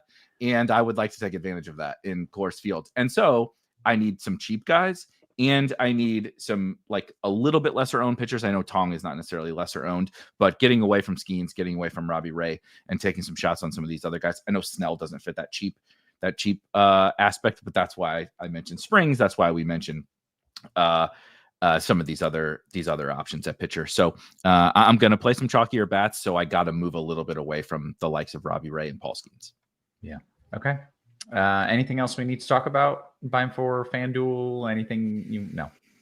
Somebody asked about FanDuel. It's really hard for me to pay for the top dollar guys. Cheese. I don't know how you feel about that on FanDuel because we have some really good options for certainly sub 10K, but like all the way down to really low level prices on FanDuel. I mean, yeah, I think you still just play Toll and play all the bats and just don't play Cub stacks in every one of your Toll lineups. Yeah. I do have quite a bit of Robbie Ray. Like he's not that hard to get to. Yeah. I don't have anyone over 10K. So I want to talk stacks. I will say, since the show has started, this batch of rain that's moving towards Fenway that was red and orange and yellow is now just yellow and green. Like, it's kind of weakening. And if that continues for the next 10 to 15 minutes, I'm going to give you guys the thumbs up. I'm not there yet. And there's still that secondary line that would arrive kind of late game. In fact, probably very late game. But I do like the radar trends over the last 5 to 10 minutes. And I hope I can say that again 10 minutes from now. So let's keep watching. And we'll see how it looks shortly. Cheese, what are you doing? You changing things? You getting some schemes in? No, I took out just a couple of tolls on DraftKings, not taking any out on FanDuel, but still I have plenty of him on DraftKings. There's a couple lineups where I could look at it and say I kind of like the lineup just as much without him. Like, it was a toss up if I wanted that lineup or to swap it. So on those, when I like the lineup just as much, where I could get up to like Ray and Tong, I'm just going to do that. Okay. But otherwise, I'm leaving him. Okay. But to be clear, I just said it looks a little better. Oh, I hear you. Yeah. Okay. All right. I was doing that while you were talking before you got to that. Well, Erik was talking about Jeffrey Springs. Okay, I got you. Right. I'm just continuing to make your day as miserable as possible by giving you the full range of emotions back. You're doing great. You're doing all great. day long. All right, this is fun. We're having fun. Let's talk about stacks. Beimfohr, let's go to the bats and the stacks. You said you like some of the chalkier bats today. I don't know what that is because I've literally looked at nothing but weather all day long.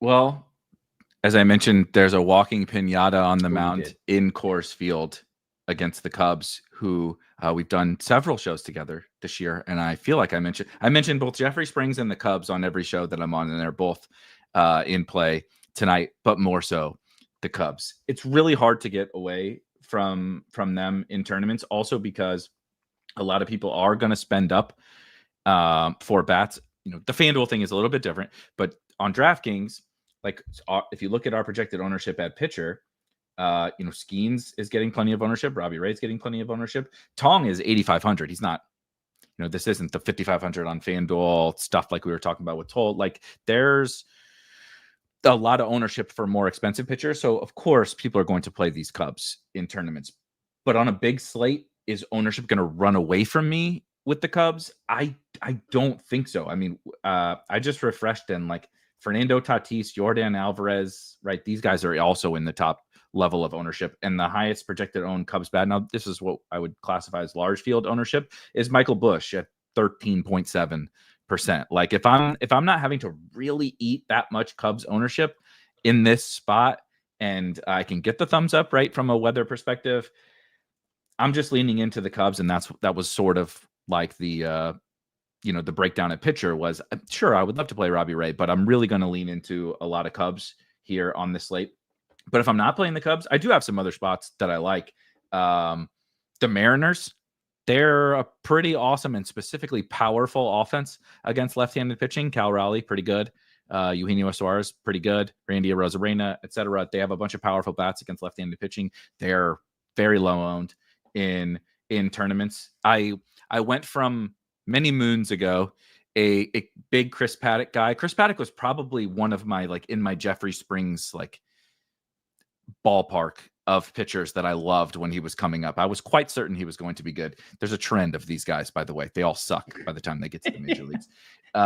This is why you are not a scout. Yes, this is why I watch Moneyball. I don't participate in the real life version. The first year Paddock came up, he had it too. He was awesome. He was really good for like that first, and then it's been like downhill pretty much every year since then. It's kind of there's probably a tweet out there somewhere where I said like Chris Paddock has the best changeup in the history of baseball, or something truly ridiculous back in the day. Jeffrey Springs has a great changeup too, by the way. But anyway, he stinks. Chris Paddock stinks, and he's facing the Royals. And I don't really love stacking the Royals, but they have a few interesting bats that you can like mini stack. Obviously, Bobby Witt, but Vinny P's on a heater. Salvi's a nice catcher spot, catcher play.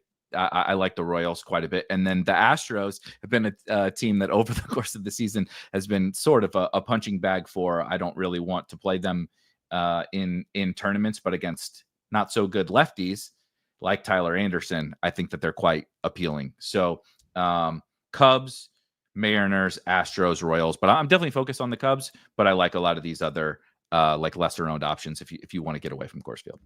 Yeah. Okay.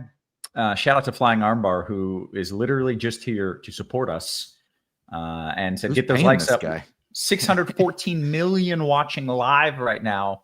That's, I don't know, almost double the population of the US or something. Oh, 614 billion. That actually checks out. But only 114 likes so far. And we need to get those likes up. Make sure you hit the thumbs up. Cheese, give me the thumbs up on what stacks you're playing. I will kind of second what Erik said, that on DraftKings, I don't think you need to worry that much about the Cubs ownership. They'll be popular, but not like, it's pretty hard to get to them, even if you're not playing Skeens. Like it's just not easy to get to them. So don't get off the Cubs because of ownership. Now, personally, I like the Yankees better than them, just straight up. Like if I'm spending up for a team, give me the team that's just better. So I'll go Yankees over Cubs, but I like both of them. I also like Detroit and Kansas City. The big conundrum, I think, is the Rangers. They're against Jeffrey Springs, but like they're in general not great against lefties. And I haven't seen the lineup yet. If it's as projected, they've got these nice little cheap righty bats with pinch hit risk. So I don't know. It's kind of I like them for the price, but it's not amazing. Like they're just not as good as it seems like they should be. It's a trap. Lefties. It's a trap. .gif. It's a trap. Absolutely love Seattle. I think they're my highest owned stack on both sides. Okay. Very good. Let's go around the horn. Let's talk position by position. You're gonna radar. Yeah, let's just it's so close. Okay, position by position. Cheese, what are we doing a catcher? You said you like Seattle. In fact, you said you absolutely love them. Yeah, and Cal Raleigh is going to be unowned. There's only so many spots you can spend up on, and like we've got all the Cubs, and we got Judge and Ohtani and Bobby Witt. Like nobody's playing Cal Raleigh. I love it. Now, I also like a lot of other catchers. Catchers is so great. So it's not like this guy's in all my lineups for 6,200. Ben Rice is probably my favorite mid-tier guy, but I like Langoliers, Smith, Goodman. I think you can go cheaper. If Higashioka's in the lineup, I like him a lot. I like Sal Perez. Ryan Jeffers is fine. It's super loaded. But I just love that we get what I'll say is the best DFS hitter in the league right now, Cal Raleigh, at low ownership. So that's who I'm playing. Yeah. Beimfohr? Not much different. I will say I agree. I like the Yankees. They're probably a little bit after some of those other teams for me. So but pretty much on the same page. I'm good. I have multiple Yankees written down here. So I'm with it. And catcher is a good spot for some of the Yankees if you can't get up to Cal Raleigh. I haven't checked the lineup since are both Wells and Rice in the Wells and Rice are in. And we should mention the Cubs lineup just came out and there's no Carson Kelly. So that if you have your Cubs stacks already, you're gonna need to swap a little bit. Oh shucks. No Carson Kelly. Reese McGuire. Oh God, 34. I'm not sure who's more overpriced. 5K Carson Kelly or 3,400 Reese McGuire. It's a pretty good competition. I think I'll save some other spots for the Cubs, but Reese McGuire's 3,400 if you want to include him. I prefer the Yankees guys at catcher, and then Yainer Diaz I like quite a bit. Cal Raleigh's my favorite. If I can get Cal Raleigh, that's my goal at catcher. In like if I'm building a lineup, I would like to get Cal Raleigh. It's easier said than done, of course, on this slate, but that is the goal. I mentioned Yainer, Salvador Perez, Austin Wells, Ben Rice, and did I say Henry Davis for like an absolute? If you aren't playing, if you want to play hitters in that game, I don't love it, but if you need an absolute punt, Henry Davis was a former number 1 overall pick that hits a bunch of home runs in the minor leagues and comes up and never gets a hit in the major leagues. So he's my James Outman of catcher. I've played him a lot of times and I get a lot of 0 for 5s. So okay, but he's got the potential. That's all we're looking for sometimes with the low price tag. Okay, Beimfohr, first base, please. First base is loaded, but also I have a fairly tight pool of mostly spend ups. Michael Busch, of course, at the top, a Cubby who looks awesome in this spot. He's been fantastic this year. Whether he does it against Marquez or the bullpen, I think he is an outstanding play. I think 5,200 is too cheap for him. He's been 5,200. He's been more expensive than 5,200 in Wrigley, like with the wind blowing in, and he's 5,200 in Coors Field against Herman Marquez. So I'm a big fan of him. Obviously, that Ohtani guy, pretty good and not going to be popular. Similar to Rowley, like I can't fit all these guys. I would love to. Why we talk about the FanDuel thing is like, how about let's play all the best hitters in baseball and this really good, awesome minor league pitcher for super duper cheap. That's the FanDuel path. But on DraftKings, it's a little bit trickier. But if you can fit Ohtani, obviously, love him. Really, regardless of matchup, of course. And tonight's just like a mediocre matchup. But 6,400 for Ohtani is totally fine tonight, and he projects near the top of overall first baseman for me. Nick Hurts, I also think Nick Hurts has reached like I don't care, play him status. Like he's that good. Now he's not Ohtani, but he's pretty darn good. I remember the like 2,200 Nick Hurts days, and he was like over 4, and people were like, oh, this failed, Yeah, you keep chasing this young player, and it's like, well, now he's $6,000. Like that's how good Nick Hurts is. So I think you can play him. I mentioned Vinny P earlier for the Royals. I do like him a little bit lower on the pricing tier at first base, and then Christian Walker for the Astros has like sort of figured it out a little bit, and but the price is still down 3,800 on DraftKings. Okay, Cheese, first base, please. Yeah, not too much to add. Those spend ups are all really great. And kind of like with Raleigh, like Ohtani and Kurtz really can't be that popular, and they're great. But I'm a little more in the mid tier here with Vinny P, a little bit of Torkelson, a little bit of Walker, and a little bit of Rhino Hearn. Did you get a question about bats in Boston? I think bats in Boston are probably fine because this game will start on time, and it's not as if it rains all night long. And if they start, they'll probably finish. So I would play bats without much reservation there in Boston. Cheese, take me to second base. It's Jazz Chisholm for me, kind of like every night. If you want to play Nico Horner instead of Jazz Chisholm, you do you, man. It's your choice. It's your life to live. I don't care what you do. I think that would be ridiculous. I also don't mind a little Luke Keeschel, Jake Cronenworth, and Jorge Polanco are on my list for cheaper stuff. And then on DraftKings, we get the Cody Freeman for Texas thing. He's one of those guys that it's a pretty reasonable chance that he gets 2 at bats and comes out, but I don't know. And I think he's cheap enough that he's fine anyway. Okay. On that perfect segue, I don't know. I will interject with a weather update. Probably my final one here.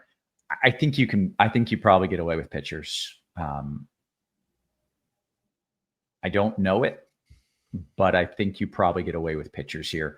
First line mostly misses just a hair north, and the rain that does hit is hopefully light enough that they can play through it. And then that second line should come late enough that it doesn't really matter. If it's 7th, 8th, 9th inning, even if you're getting the expensive pitcher, you're probably okay with that. The issue is I really don't know about that first batch of rain, but my current expectation is that they manage to play through it. It continues weakening, and it just kind of somehow works out for pitchers in Boston.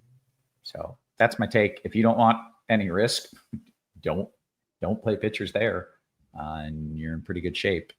But that's where I stand on that. And again, overall confidence, not as high as I would like it to be at this point. 17 minutes until lock, but that's where I stand on that. Beimfohr, second base. What do you got? Pretty much what she said. Not a lot to add. I'll add Altuve, but we're mentioning a lot of spend ups. Jazz is my favorite second baseman. Jazz is like no one ever plays him. I don't know why. I can't figure it out. Second base is horrible. and he's the high. Like every day, he's the highest upside second baseman, And he then scores like 20 points almost every day. It's Like, like every nobody time- seems to care. every time you say like you should probably like 5% Jazz seems pretty good on this slate. It's like he hits a home run and a double and steals a base, and people are like, oh shucks, I played this cheap guy. That being said, a couple of cheap guys that you might want to play in case you need to save money here and not play Jazz or Altuve or something. Jordan Lawler is $2,000 for the Diamondbacks. He is facing Blake Snell, which is not ideal, but I think he's too good to be $2,000. Michael Massey for the Royals is $2,100 against Chris Paddock if you prefer to target. Now Michael Massey stinks, but he's facing Chris Paddock, and I do like the Royals. There's a couple of cheap options at second base. For me, it's kind of like go get an expensive guy, not Nico Horner. If you would like to stack the Cubs, save other spots for Cubs who like can hit home runs and not Nico Horner. So if you're going to spend up, go get Jazz or Altuve, or otherwise spend down for me. Okay. That brings us to third base, I believe. Yep. Eugenio Suarez is my favorite play. We talked about the Mariners, but we haven't mentioned maybe enough Mariners. Technically you could have played Jorge Polanco, I guess, at second, though he's not my favorite. But Eugenio Suarez, if you can afford him at third base, is awesome in this spot for me. Third base is not great. A lot of these other positions, I like quite a bit of options. If you sort by point per dollar in lineup HQ, the best third baseman is Jose Iglesias from a point per dollar perspective. So I think that tells you everything you need to know about the third base position. Tonight there's Cody Freeman and Jared Triolo and some of these guys. You can play Colt Keith, but I actually quite like Yohan Moncada tonight at third base.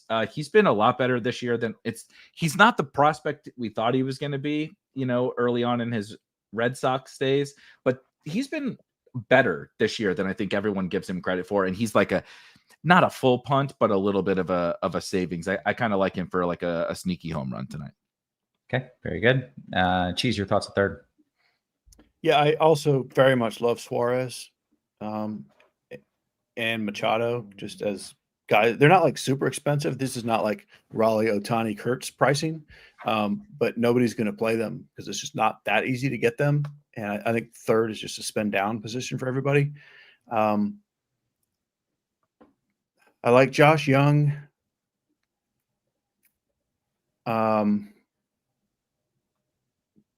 And then it's like, I don't know. I don't like the cheap stuff. It's fine, but I really do like getting up to that range where Suarez or Machado are and just get someone who might hit 2 home runs instead of a guy you're just hoping goes 1 for 4 because he's cheap. Yeah. Okay. Let's go to short. Another just like the reason I don't think people are like spending up at pitcher is just you want to play Bobby Witt and you can't play Skeens and one of Ohtani, Raleigh Judge, and Bobby Witt. And I think the pitching gets squeezed and the hitters get played.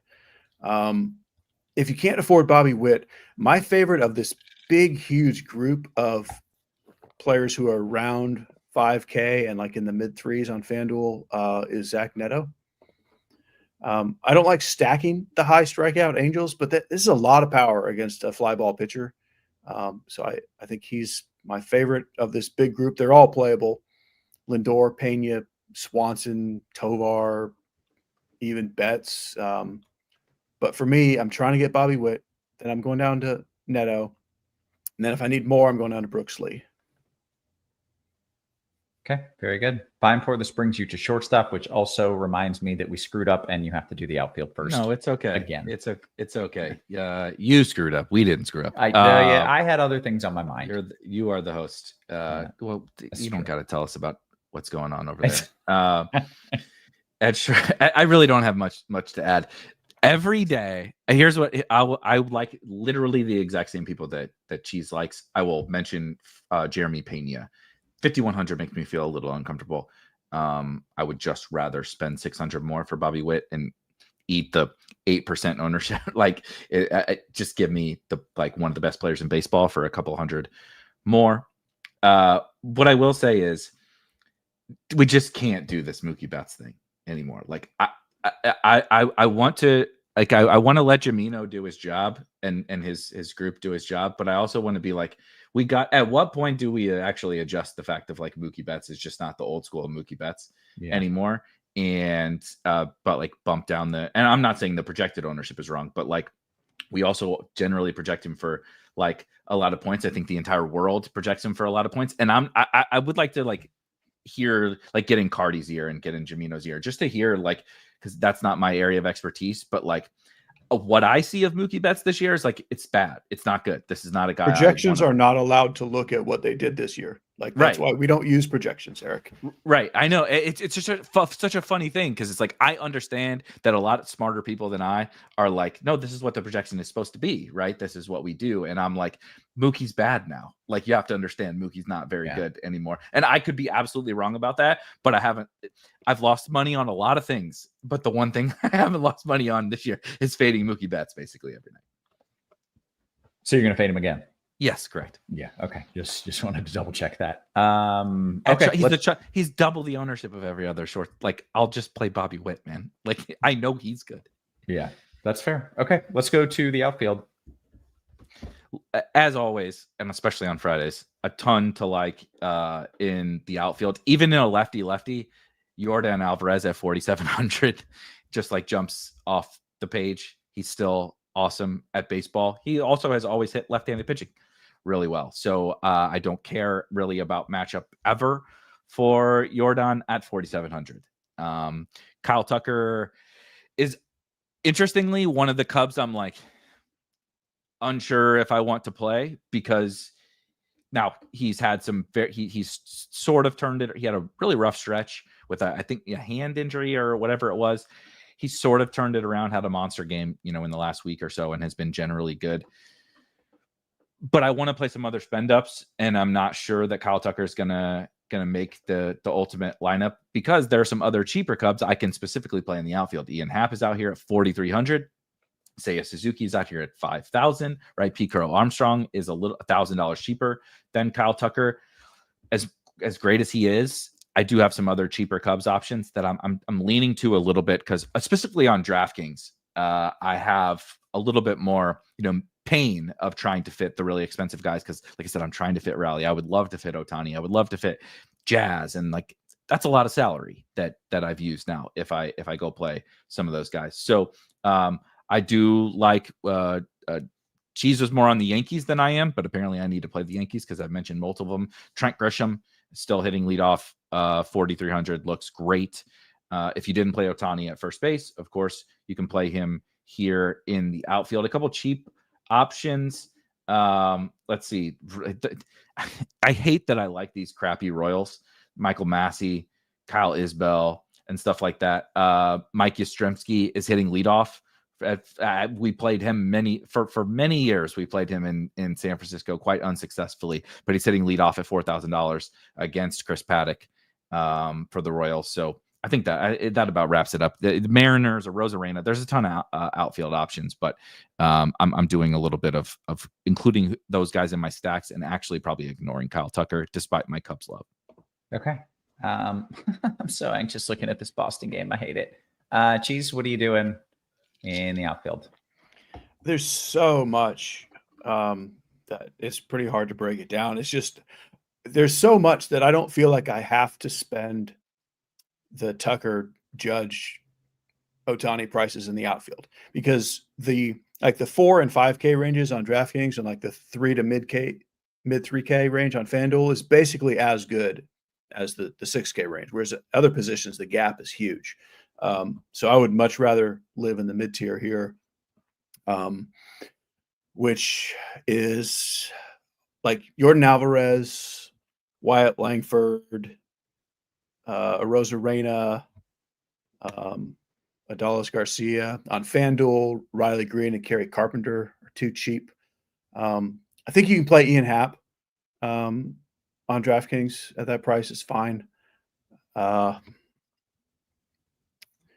It's interesting that Michael Hellman is leading off. He probably gets pinch hit for, but that gets him probably an extra at bat. Oh, he's fine, but he's not like dirt cheap, so I still don't love it.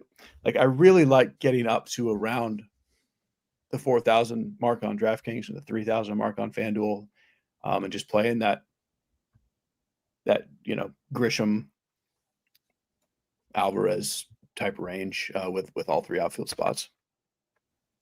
Okay, very good. Let's do some home run calls. Let's run through it. Cheese, give me some names. Beimfohr, give me some names. I'm trying to tweet, do all the other things I'm supposed to do. All right, we'll do a little bit of Jazz Chisholm, the high end, and how about a little bit of Wyatt Langford in the mid tier, and then a cheap little Cody Freeman. Okay. Beimfohr? I'm going to do Cal Raleigh at the high end. I'm cheating, and I'm not sure if this is cheap enough, but it is going to be for me. Yohan Moncada. And then what's in the middle? Well, this is like another sort of cheapish guy. Christian Walker, Moncada, and Cal Raleigh. Very good. Someone says, what's the weather in the Cubs game? I assume that's course. That's Colorado. That's course. Yeah. There's nothing new. There's going to be some rain, and I think they'll figure out a way to play. That's all. What are we supposed to do? We're supposed to make sure that people are getting the best deal in the industry, right? That's what we're supposed to do.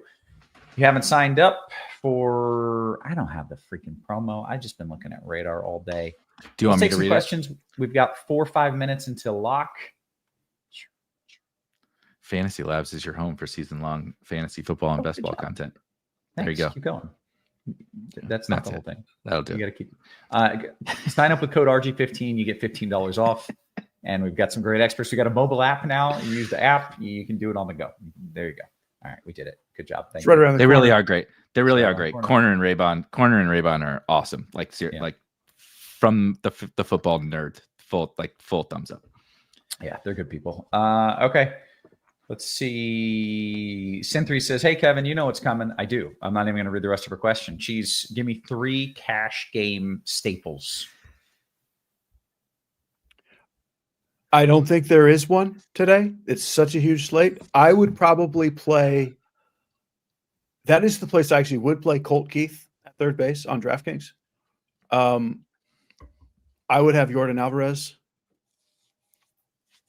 And then I'm just totally making something up that I don't even. I would probably play Bobby Witt as the spin up. Okay.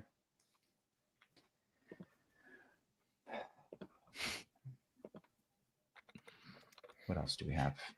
Do you trust Kirby on the road? Are you rattled? I'm sorry. I know we have a couple minutes. You seem rattled. I am. I've been rattled all damn day. I really have been. It's just I still don't know what's going to happen in Boston, and it's not just you, Kevin. It's not just you. I know. My rattling is trickling down through my friends and my coworkers. It's not great. I'm sorry, geez. I legitimately don't know what's going to happen in Boston. That's totally fair. You're allowed to say that. 5 minutes from now. That's what everyone thinks about weathermen, by the way. I know. That's why I feel like I'm not allowed to say it. It's like, 50-50 shot, huh? Anyways, Suzuki or Belly Beimfohr? Suzuki or Belly? DKGPP. I like Suzuki better. Okay. Beimfohr, you trust Kirby on the road for DK? Not. Do I trust him? I always trust George Kirby. Do I want to play him? Not so much. Yeah. That's there's a thing in China escalated quickly. No, well, in China there was like some earthquakes and they blamed the meteorologists and they like sent them to prison and the meteorologists were like, we don't even do earthquakes. Like, that's too bad. Fantastic. You're going to prison. Like, it's like a witch hunt. Yeah. Makes this gig and the Twitter comments feel pretty tame, doesn't it? It really does. Cheese, 3,700 or less at second. Keyshaw or Horner seem to be the preferred options there. Do you have a preference? I mean, it would be Horner in cash. I prefer Keyshaw in tournaments. Yeah. All right. Cheese, right back to you. FanDuel Cash 2v2. Witt, Correa, or Jazz and Nico?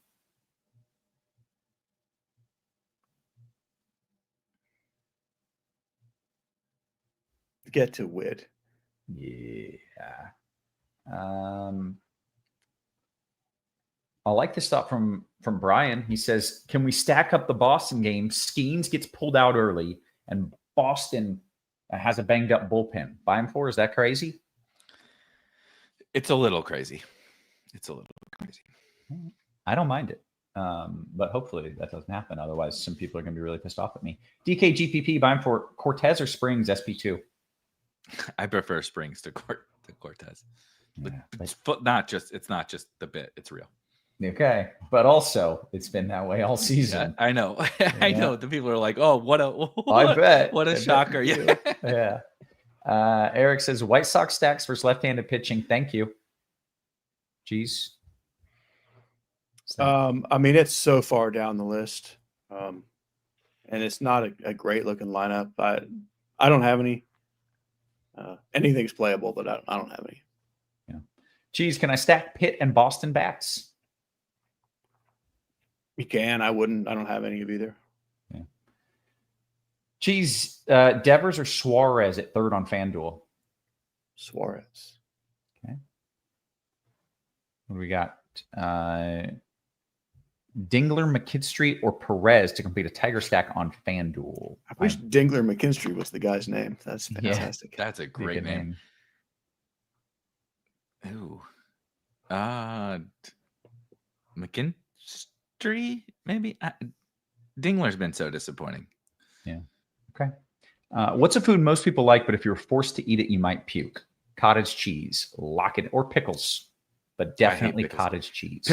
If you fry a pickle, I'll eat the you-know-what out of it. But if a straight pickle, like if it's on my burger, we're tossing that out the window. Gross. And then I don't even want the bun because the juice is soaked into it ruins the whole experience. It's disgusting. I have to, when I get Chick-fil-A, it has to be, don't even put the pickle on there, please. Because I don't like it. I will have to go back and be like, no, I need you to give me It's so tilting when you go to an event and it's Chick-fil-A catered and they all have pickles. I know.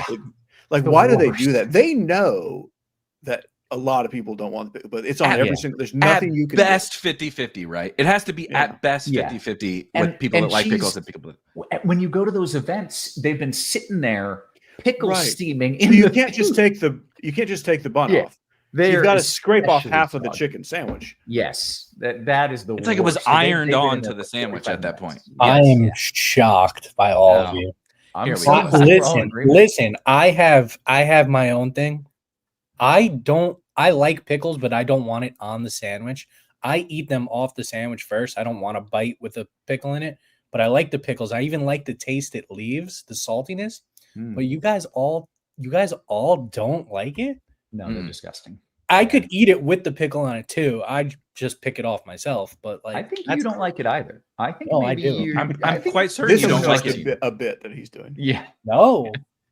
No. That's just so crazy to me. You guys will not eat pickles like at all. These are my people. I tell people, this is a true story. I tell people when I go to a restaurant, I'm allergic to pickles just to make damn sure they don't put it on my food. I'm like, and I'm allergic to pickles. So have you had fried pickles? Do you like fried pickles? I don't. It almost is like a different food. I know it's the same goddamn thing, but it's almost like a wildly different food. Of course, you're dipping in it. You know, it's so unhealthy, and you're dipping it in like a sauce. You barely taste the pickle. I really like fried pickles, but if you put a pickle near me, like a raw pickle, I can't eat it. So fried pickle spears or chips? I can't eat a fried pickle spear. That's too much. It's overwhelming. When they bring you a burger and they've got the lettuce and tomato and onion, they put a pickle on top of it. You can't even have the lettuce anymore. Exactly. What is happening? So how did you ruin lettuce? You ruined lettuce somehow. Have you tried the bread and butter pickles? Have you done bread and butter pickles? Do you guys like cucumbers then? Yes. I don't like cucumbers. No. You like cucumbers? I don't like them, but I can eat them. Does anyone like a cucumber? Like that's like saying you like broccoli. It's like I like pizza. Like I don't like cucumbers. That's fair. It's the dill that I hate. So the bread and butter pickles are like sweet pickles, and they're actually pretty good. All right. Hey, guess what? Pickles with chili, lime, and corn nuts. All right. Well, enjoy that disgustingness. We're gonna get out of here. I'm gonna stress out. I'm gonna go stress eat a bunch of fried pickles or something. I don't know. We're gonna clear on out of here for Cheese, for Beimfohr, for our wonderful production crew, always working hard behind the scenes. Guys, we appreciate you. We love you. And we will catch you tomorrow. You have been crunched.